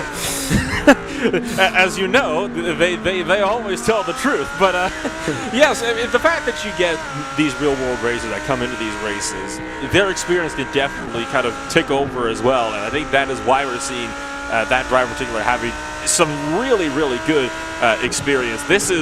It's good to see, right? I mean, it's good for some of these more experienced teams as well, because it gives them a little bit of an ace up their sleeves as well whenever they get around to multi-driver, multi-class races like these. Yeah, absolutely. I just googled him, by the way. It's true. So there we are. Top quality commentary here on Racebot TV. There we are. But he's one of those drivers, by the way, who's doing the whole race on his own. He did start this one, and he drove the whole hour last time as well. So we'll have to find a teammate for the second race, someone to keep up with him, I suppose, judging by the way he's going at the moment. He does have 2 entered. Oh, well, now this is a thing, because in race 1, I saw that Juan van den Belde was driving in that car, the Pro-Am car, but this time I haven't seen him in the car at all, so I don't know quite what happens when you do a round where one of your races you do the whole race and one of them you don't. Does that count as your round of doing it on your own or not? I'll have to get clarification on that. I think it would, because obviously the driver changes, they add on about 10 seconds to the pit stops overall. I don't know. I don't know if that's, well, yeah, you could be right, but I think it's 4 to 10 seconds, somewhere in there. The fact that they changed drivers anyway, they changed tyres anyway, kind of offsets that. Because if you remember, Iglesias came in right with Pure Sims and RSR at the end of the first stint of the first race, and he came out right with them again. So there wasn't a 10-second time gain there that can really be seen. That's a very nice dive from Kazar Sim Racing to get up into third. Yeah, very nice dive indeed, and it would of course be third place in the Pro-Am category, 9th place overall on the racetrack. And I think I see CJ Team RSO, who is still trying to just reel in this group in as well, just in behind a little bit more, and we'll no doubt start to see these drivers kind of kicking things off, as now we are within those final 15 minutes. And remember what happened the last time we hit the final quarter of this race in race 1. It was shows you that's when the gloves really started to come off, and we're about to see that take place here in these fights just inside the top 10 and even a little bit further back for the top 15 as well. Nebelcek pulling on up towards Sam Mee, the Eclipse Racing Porsche 911. No move being made this time by up into turn 1. No, not this time. The sergeant says, oh dearie me, this connection little problem here for the 225 is going to maybe cause a few problems in a moment. As they go through the S's here once again, Lamborghini, Porsche and Audi all locked together. It's the RSO 197 Pro car just behind. As I keep saying, runners up from last season, and that is the way to do it through the S's. Look at that. The nice line through the right-hander, setting it up as it opens out the left-hander of turn number 7, that is. And very nice move. We were saying earlier on how it is risky to make moves at the S's, but that is exactly how you do it if you can. I will say I do think that Sam Mee kind of cut CJ Nebelcek a little bit of a break there, let them kind of sweep their way through, and why not? I mean, it's a pro car, you're not battling them, right? You could even hopefully use him to maybe close on right back up to the car in front of you. It's a bit of a gamble, but in these dying minutes, you kind of have to take whatever gambles you can get your hands on at this point in time, don't you? And it's not the only battle we've gotten so far on the racetrack, by the way. You'll see just at the end of the shot, there's a bit of a movement made right there. And how about this for Nebelcek? Down the inside, and that'll be for 9th place. So Nebelcek, 2 and just 1/2 of a lap. Yeah, absolutely. Nice move. Of course, this doesn't matter too much in terms of points, but he would rather stay away from the Olympus Esports car as much as possible to hold on to that place. Had a bit of word through as well from the Pro-Am leaders. Tim Reeder, obviously, we were speaking about them a few moments ago. 5th place right now. Apparently I was seeing things earlier on when Twan van Belt was in the car, because that didn't happen apparently, and I was just seeing things quite clearly. However, we will be seeing Max Palm in the car next round at Okayama, so Rita will have a teammate on that occasion in a couple of weeks' time. We look forward to that, see if they can emulate the performance they're putting on right now. On board with Sam Mee though, as he tries to get this top 10 overall and this podium in Pro-Am, of course, as well. A big fight with 10 minutes to go, 6 laps including this one. You've got plenty of time here, but it's going to run out before he knows it, that's for sure.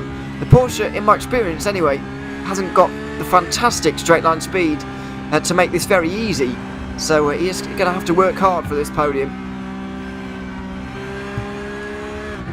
Work hard, he will have to do so, and hopefully it will be a solid run for himself as time goes along. Now, you continue to watch these battles start to slowly develop more and more, and once again, Sam Mee has nothing between himself and the Kazar Sim Racing Hydra machine just up the road. So there is not much between these drivers, and who knows if the Porsche could find itself going on the offense. So far, Sam Mee and Kazar Sim Racing has really been on the defense for most of this race. I'm pretty sure they want to turn that around in these final 10 minutes. Yeah, they certainly will. absolutely locked together. This is the closest battle on the circuit, by the way. And there's no others really that look like changing, especially ones for positions inside the top 10. This is probably the closest. As I say, that Ingersoll obviously make a move into the top 15, but they're quite a long way back. We're on board with Sammy though, through the very long right-hander at 17 and 18. Just tiptoeing their way through. It's a very nice corner in a downforce car and in a Formula car, but in these GT cars it feels very, very lethargic and very, very long, that right-hander, which of course it is. Feels very off-camber too, and I can speak for that one from experience, and it's pretty flat track, and honestly, when you look at it throughout when it comes to camber on that corner in particular, it does have a little bit of camber more towards the way you're going, but with the downforce that these cars have, you wouldn't be blamed for completely missing it. And of course, I've never been to Circuit of the Americas, since it's thousands of miles away from me. As down the inside for Maniti hit the recovering Pro-Am car, that was very close, but up the inside for 17th overall on the Rusty Spatula's car, round the outside through turn 2, and this could turn into a bit of a side-by-side into the S's here, if neither of them back out, and they're not going to. Goodness gracious, through the S's, side-by-side, they've made it work. Great respect between the two of them, and Maniti come out on top. That was great. Now that is how you go after a fierce battle right there. What a lunge from Fabian Meyer, who was not willing to back out, and I think Joka Tanito decided at the last minute, was like, no, I think I'd rather just back out here on this one. And once again, Porsche finds itself on defense throughout this race. We're going to take another look actually on exactly how this whole battle came to fruition. This started coming up from turn 20 all the way up into run down towards 1. This was very nice racing and well worth a look at it again. So the Lamborghini late on the brakes up the hill, of course. They got quite close through there, but little did we know that was not close compared to what we were about to see. Through the S's, you almost never see this, and there's a reason for that, because it often ends in disaster.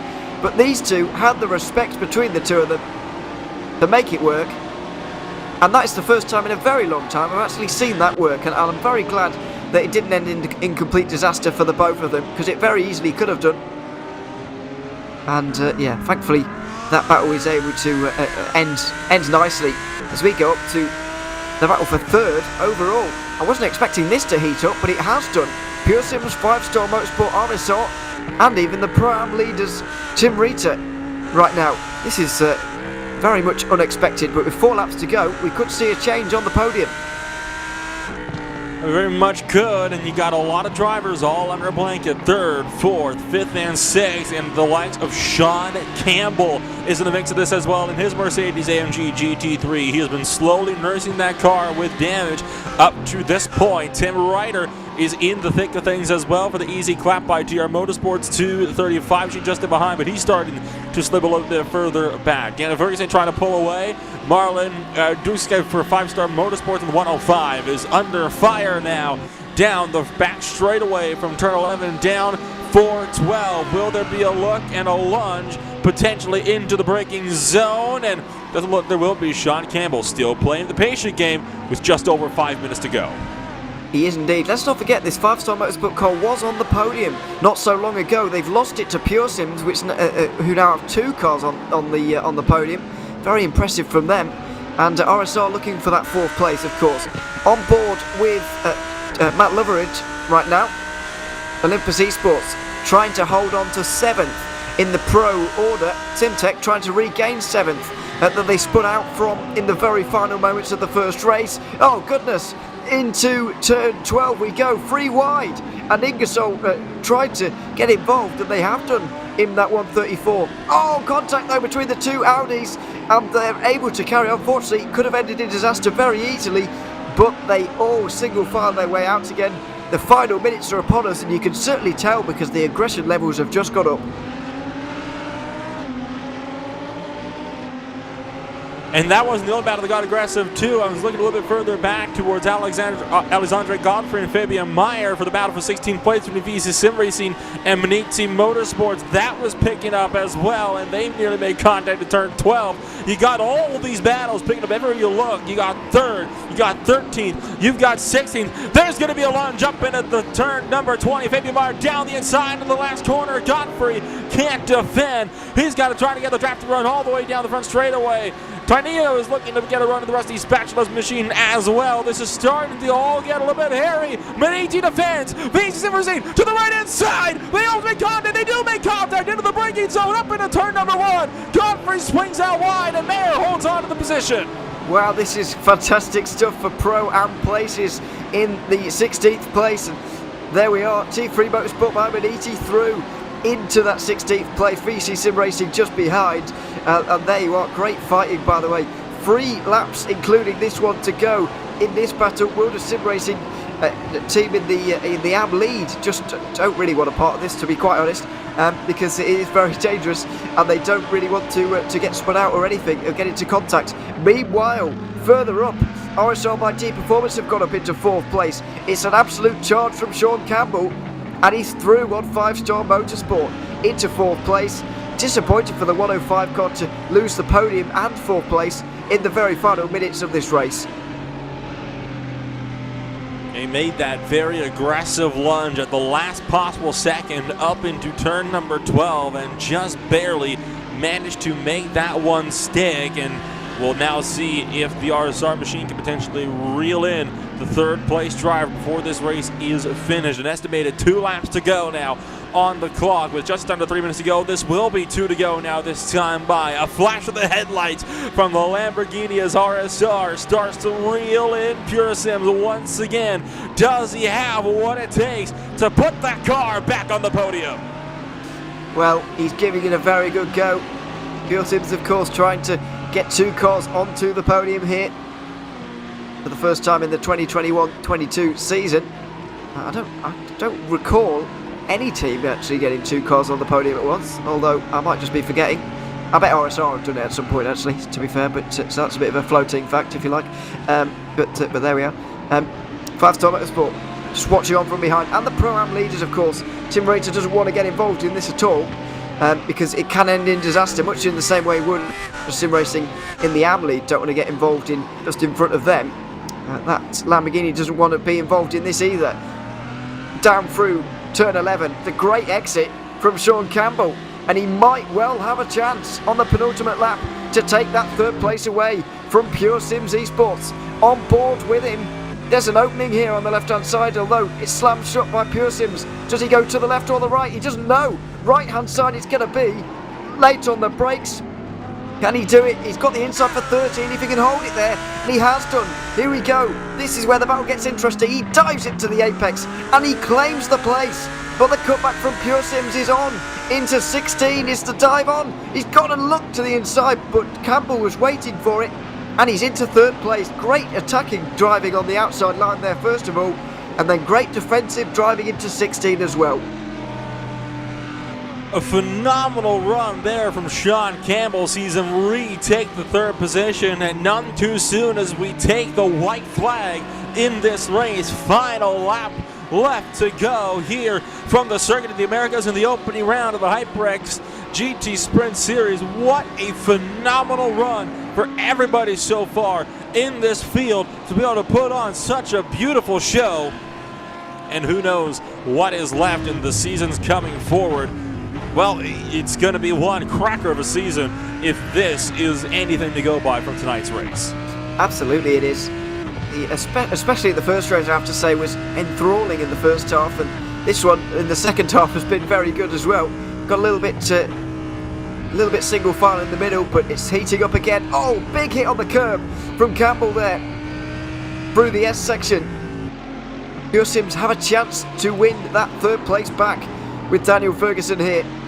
Ferguson are very used to battling in this race, by the way, as the flagman is waving his white flag furiously because time has elapsed here after another hour of racing in Austin, Texas, into turn 11. Does the Lamborghini have the straight line speed to do this? It's wide from Campbell, and there's a definite chance here for Daniel Ferguson.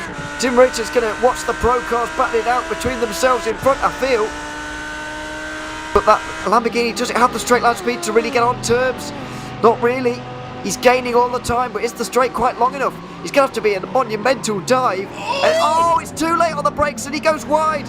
Now everybody's going to go through. The 5-star motorsport car gets through of Marlon Dusek in that one. 4th place for him. But into the final turn comes T3 Motorsport by Maniti. And like they did in their championship season, they win 2 out of 2 at the opening round. Here at Circuit of the Americas, Tristan Iglesias didn't need teammates. He's done it all on his own.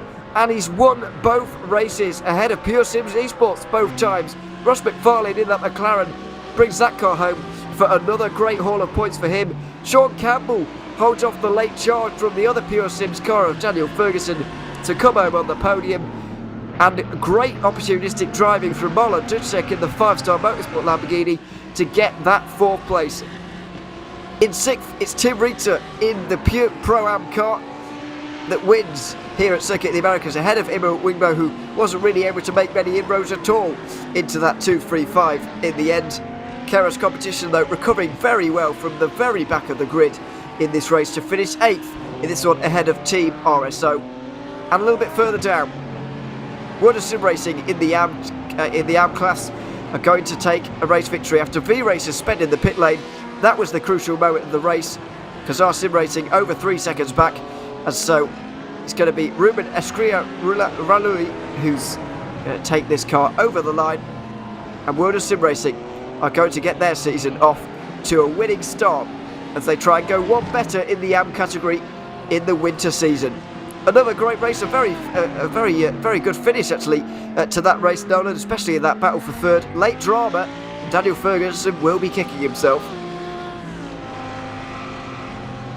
That race was just absolutely epic, especially in the closing moments in both races, right? I mean, it wasn't just in race 2 where it all kicked off. Race 1 itself was just non-stop action from start to finish, and once again, I'm going to sound like a broken record, but if that's any clue as to how the season is going to go, we are in for a barn burner of a season, and I think everybody, including us, is going to be looking forward to every last lap of it. Absolutely. And Tristan Iglesias will be as well if it continues on like this. Over 10 seconds ahead of Pure Sims Esports. RSL by G Performance get their third place of the day here in the second race. 5-star Motorsport 4th again, as were Pure Sims in 5th for Daniel Ferguson. Tim Ritter wins the Pro-Am battle ahead of T3 Motorsport by Maniti on the road. Then the second Pro-Am car was Keros in 8th. RSO and Kazar Sim Racing round out your top 10. 11th place was Eclipse Racing Team after running up even in the lead very briefly. Westwood Racing Esports come home 12th ahead of Simtech Motorsport, who got that 7th in Pro late on ahead of Matt Loveridge. Sergio Gomez was 15th for Ingersoll Randanosis. Fabian Meyer took home the T3 Motorsport by Maniti Pro-Am car after their troubles early on. Rusty Spatulas was 17th ahead of the AM winners World of Sim Racing. VC Sim Racing lost their 18th on the very final lap, but it didn't matter too much. Kazar Sim Racing also rounding out the top 20. Further down we've got TR Motorsports and Vector by RSR. Oblivion Racing Team were 3rd in AM ahead of V-Racers. The only Ferrari in the field managed to finish 25th ahead of E-Team Brit. RSR by Primus were the first car not to finish this one, I'm afraid, after coming into contact with multiple cars. I don't really think much of it was their fault either, I'm afraid. 5-star Motorsport got tipped around, let's not forget. Earlier on, they retired as well, as did Vector by RSR on the 171. Troubled day for them, as it was for Ludens Racing as well.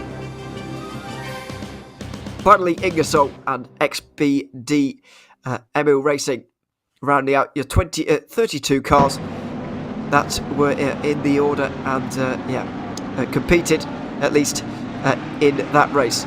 Let's go all the way back though, Nolan, and have a bit more of a look at the first lap, because we weren't really able to quite understand everything that happened during our broadcast live of the race, because all of this was happening first on the run up to turn 1 and then turn 2 where it all kicked off as well. yeah, and it wasn't just there, right? You also had the wreck over in turn number 3, if you remember as well, and that was a bit out there as well. There's the big multi-car pileup in turn 2. You saw one car getting spun wide, and he's going to rejoin the track right there and collect a couple of others as well. It's so unfortunate for a lot of these drivers. This is unfortunate for Nicholas Sayas, who was right on board with it all, and who ended up coming home to take the race win. He just got through all of this unscathed, and I have no idea quite how he managed to do this. Then you see one of the Pure Sims cars getting spun around in front of him, and it just kind of breezes on through. And oh, wait, nope, it's not over yet. Now you got cars spinning left, right, center. Where do you go? Go to the left and just get through it all.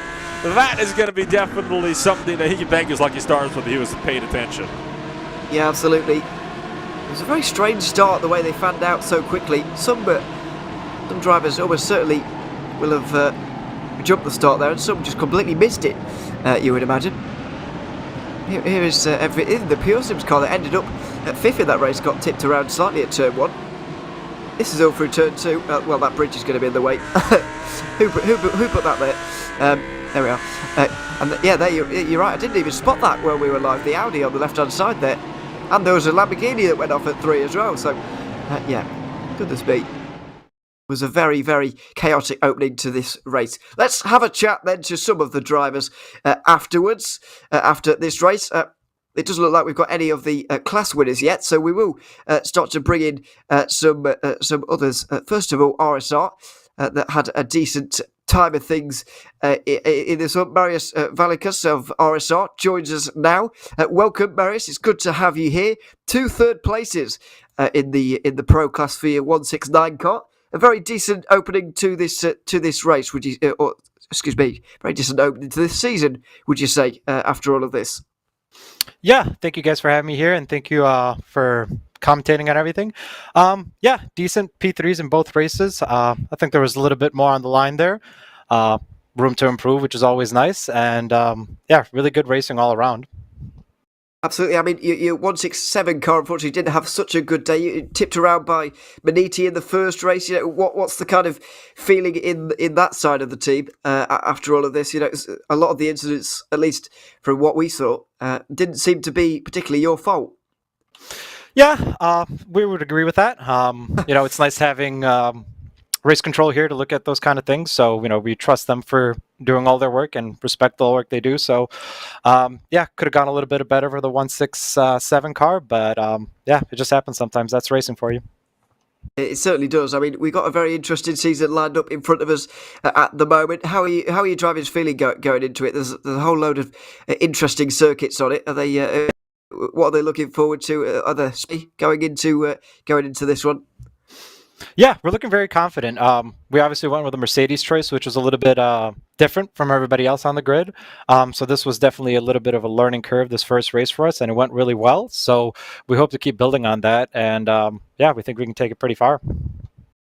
Absolutely. We look forward to seeing it, certainly. And we look forward to seeing you in a couple of weeks' time for the next round. But for now, we'll let you go and enjoy the couple of podiums that you managed to get today. Thanks very much for coming to join us, Marius, and we'll see you in a couple of weeks. Thank you guys. You guys have a great day. There we are.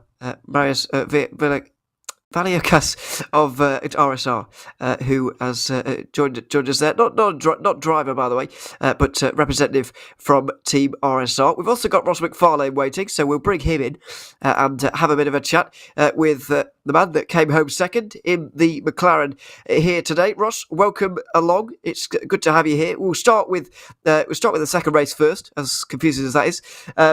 It was you were given a lot to do, I suppose. A big gap when you got into that car to the Maniti car. You couldn't quite catch in the end. But are you satisfied with the job done there? Another second place, another solid haul of points for you in that second race, despite kind of loneliness you had throughout that race, I suppose. Yeah, it's a good result. Regardless, we've got to look at it. 2 second places, and I'm not sure what the end result of the first race will be, but.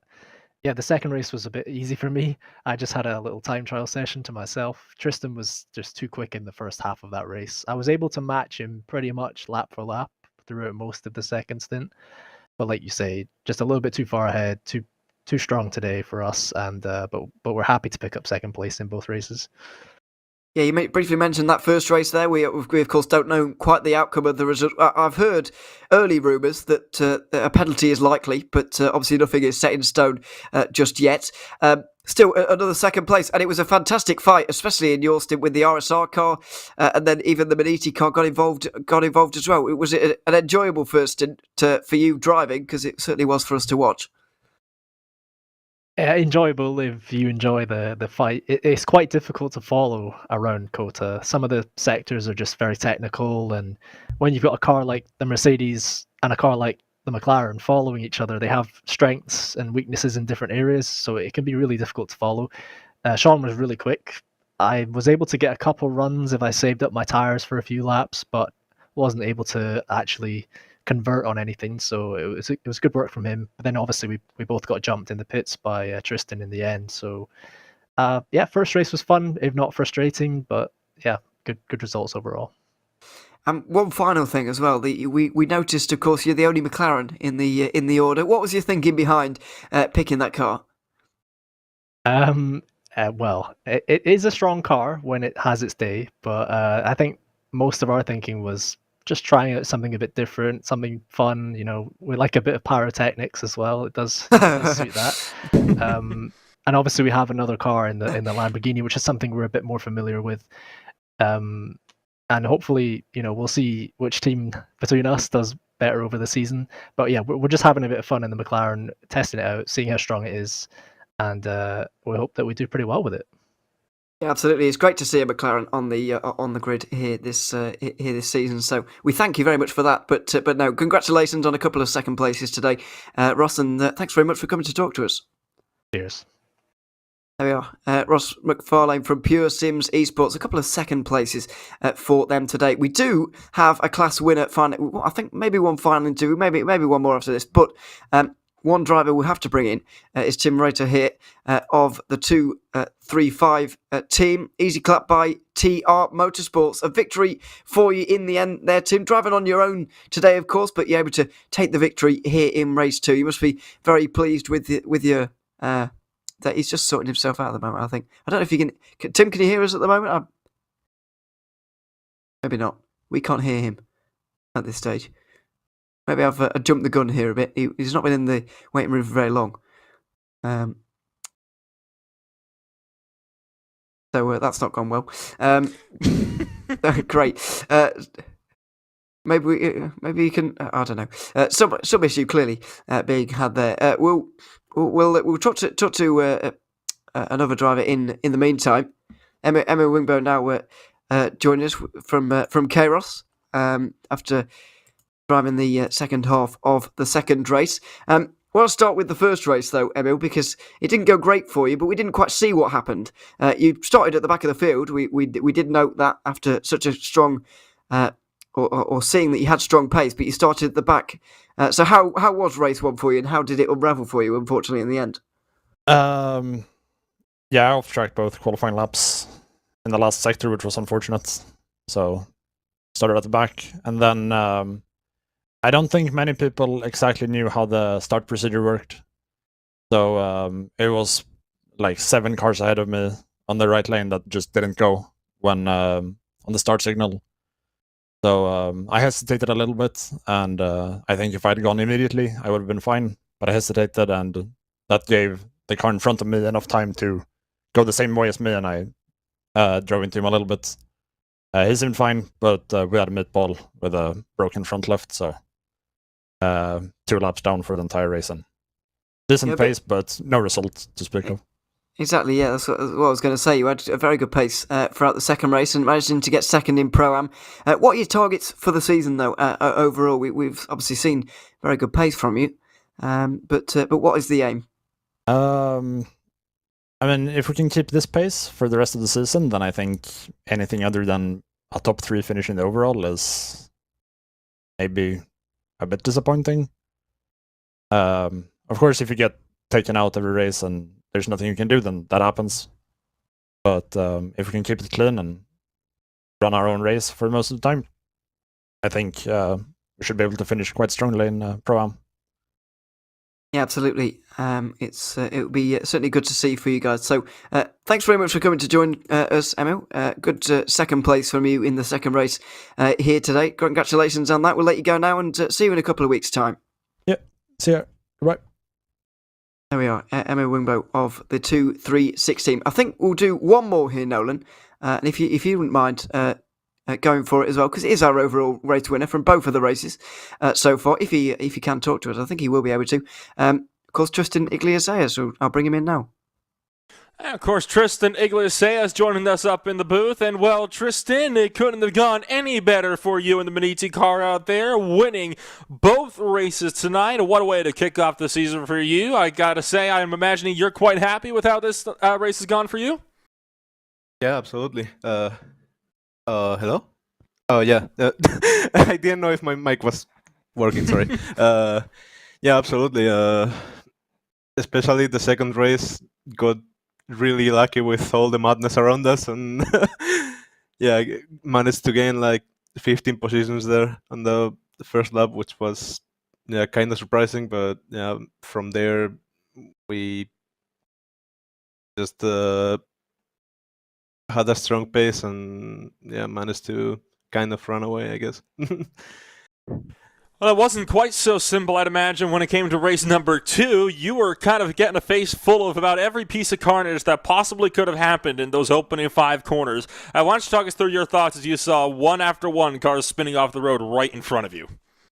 Yeah, on turn 1, I had to go wide and off the track because otherwise I was going to get collected. And then, on turn 2, there was a car spinning on cold tires and had to go off the track there again to avoid all the carnage. Then on the long right-hander on the SS, another car that lost it there, and yeah, it was kind of scary, but yeah, I'm happy that we managed to go unscathed, no damage or anything. So yeah, got a bit fortunate there too. Gotta be thankful for that. So the next race up is at Okayama, kind of a little bit across the Pacific Pond, and it is only 3.7 kilometer circuit compared to the 5.5 kilometer circuit that is the circuit of the Americas. If you got a field size similar to this, are you potentially concerned about what that might mean when it comes to space that's left on track for people? Yeah, I mean, on race 1, qualifying is gonna be super important, and then race 2 is gonna be really, really hard with the reverse grid, but yeah. It's a very tight track, very technical as well. So yeah, but it's gonna be hard. But it's a track that I also quite like a lot, like COTA. So yeah, I think we can be strong there as well. Well, fingers crossed then that you'll be having yourself a solid run then at Okayama in just a few weeks' time. Before I let you go, then anybody you'd like to shout out there, Tristan? Oh yeah, I want to say thank you to my team, T3 Motorsport.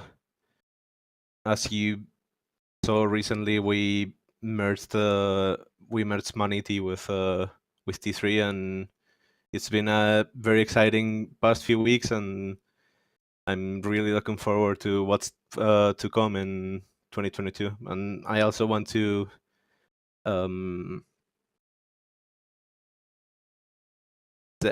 sorry, I was thinking about something and yeah, kind of forgot at the moment. But yeah, especially thanks to my team. No worries there, Tristan. Thank you for joining us here tonight. Congratulations on a double win here at COTA. Best of luck next week in Japan. Yeah, thanks guys, and thank you for the amazing broadcast as well. I'll see you in 2 weeks. There we are. Nice to talk to Tristan Iglesias, winner, of course, of both races here at the Circuit of the Americas. Pictures you're seeing now, of course, is where we'll be heading to in 2 weeks' time, Nolan. A completely different beast in Okayama. A completely different beast.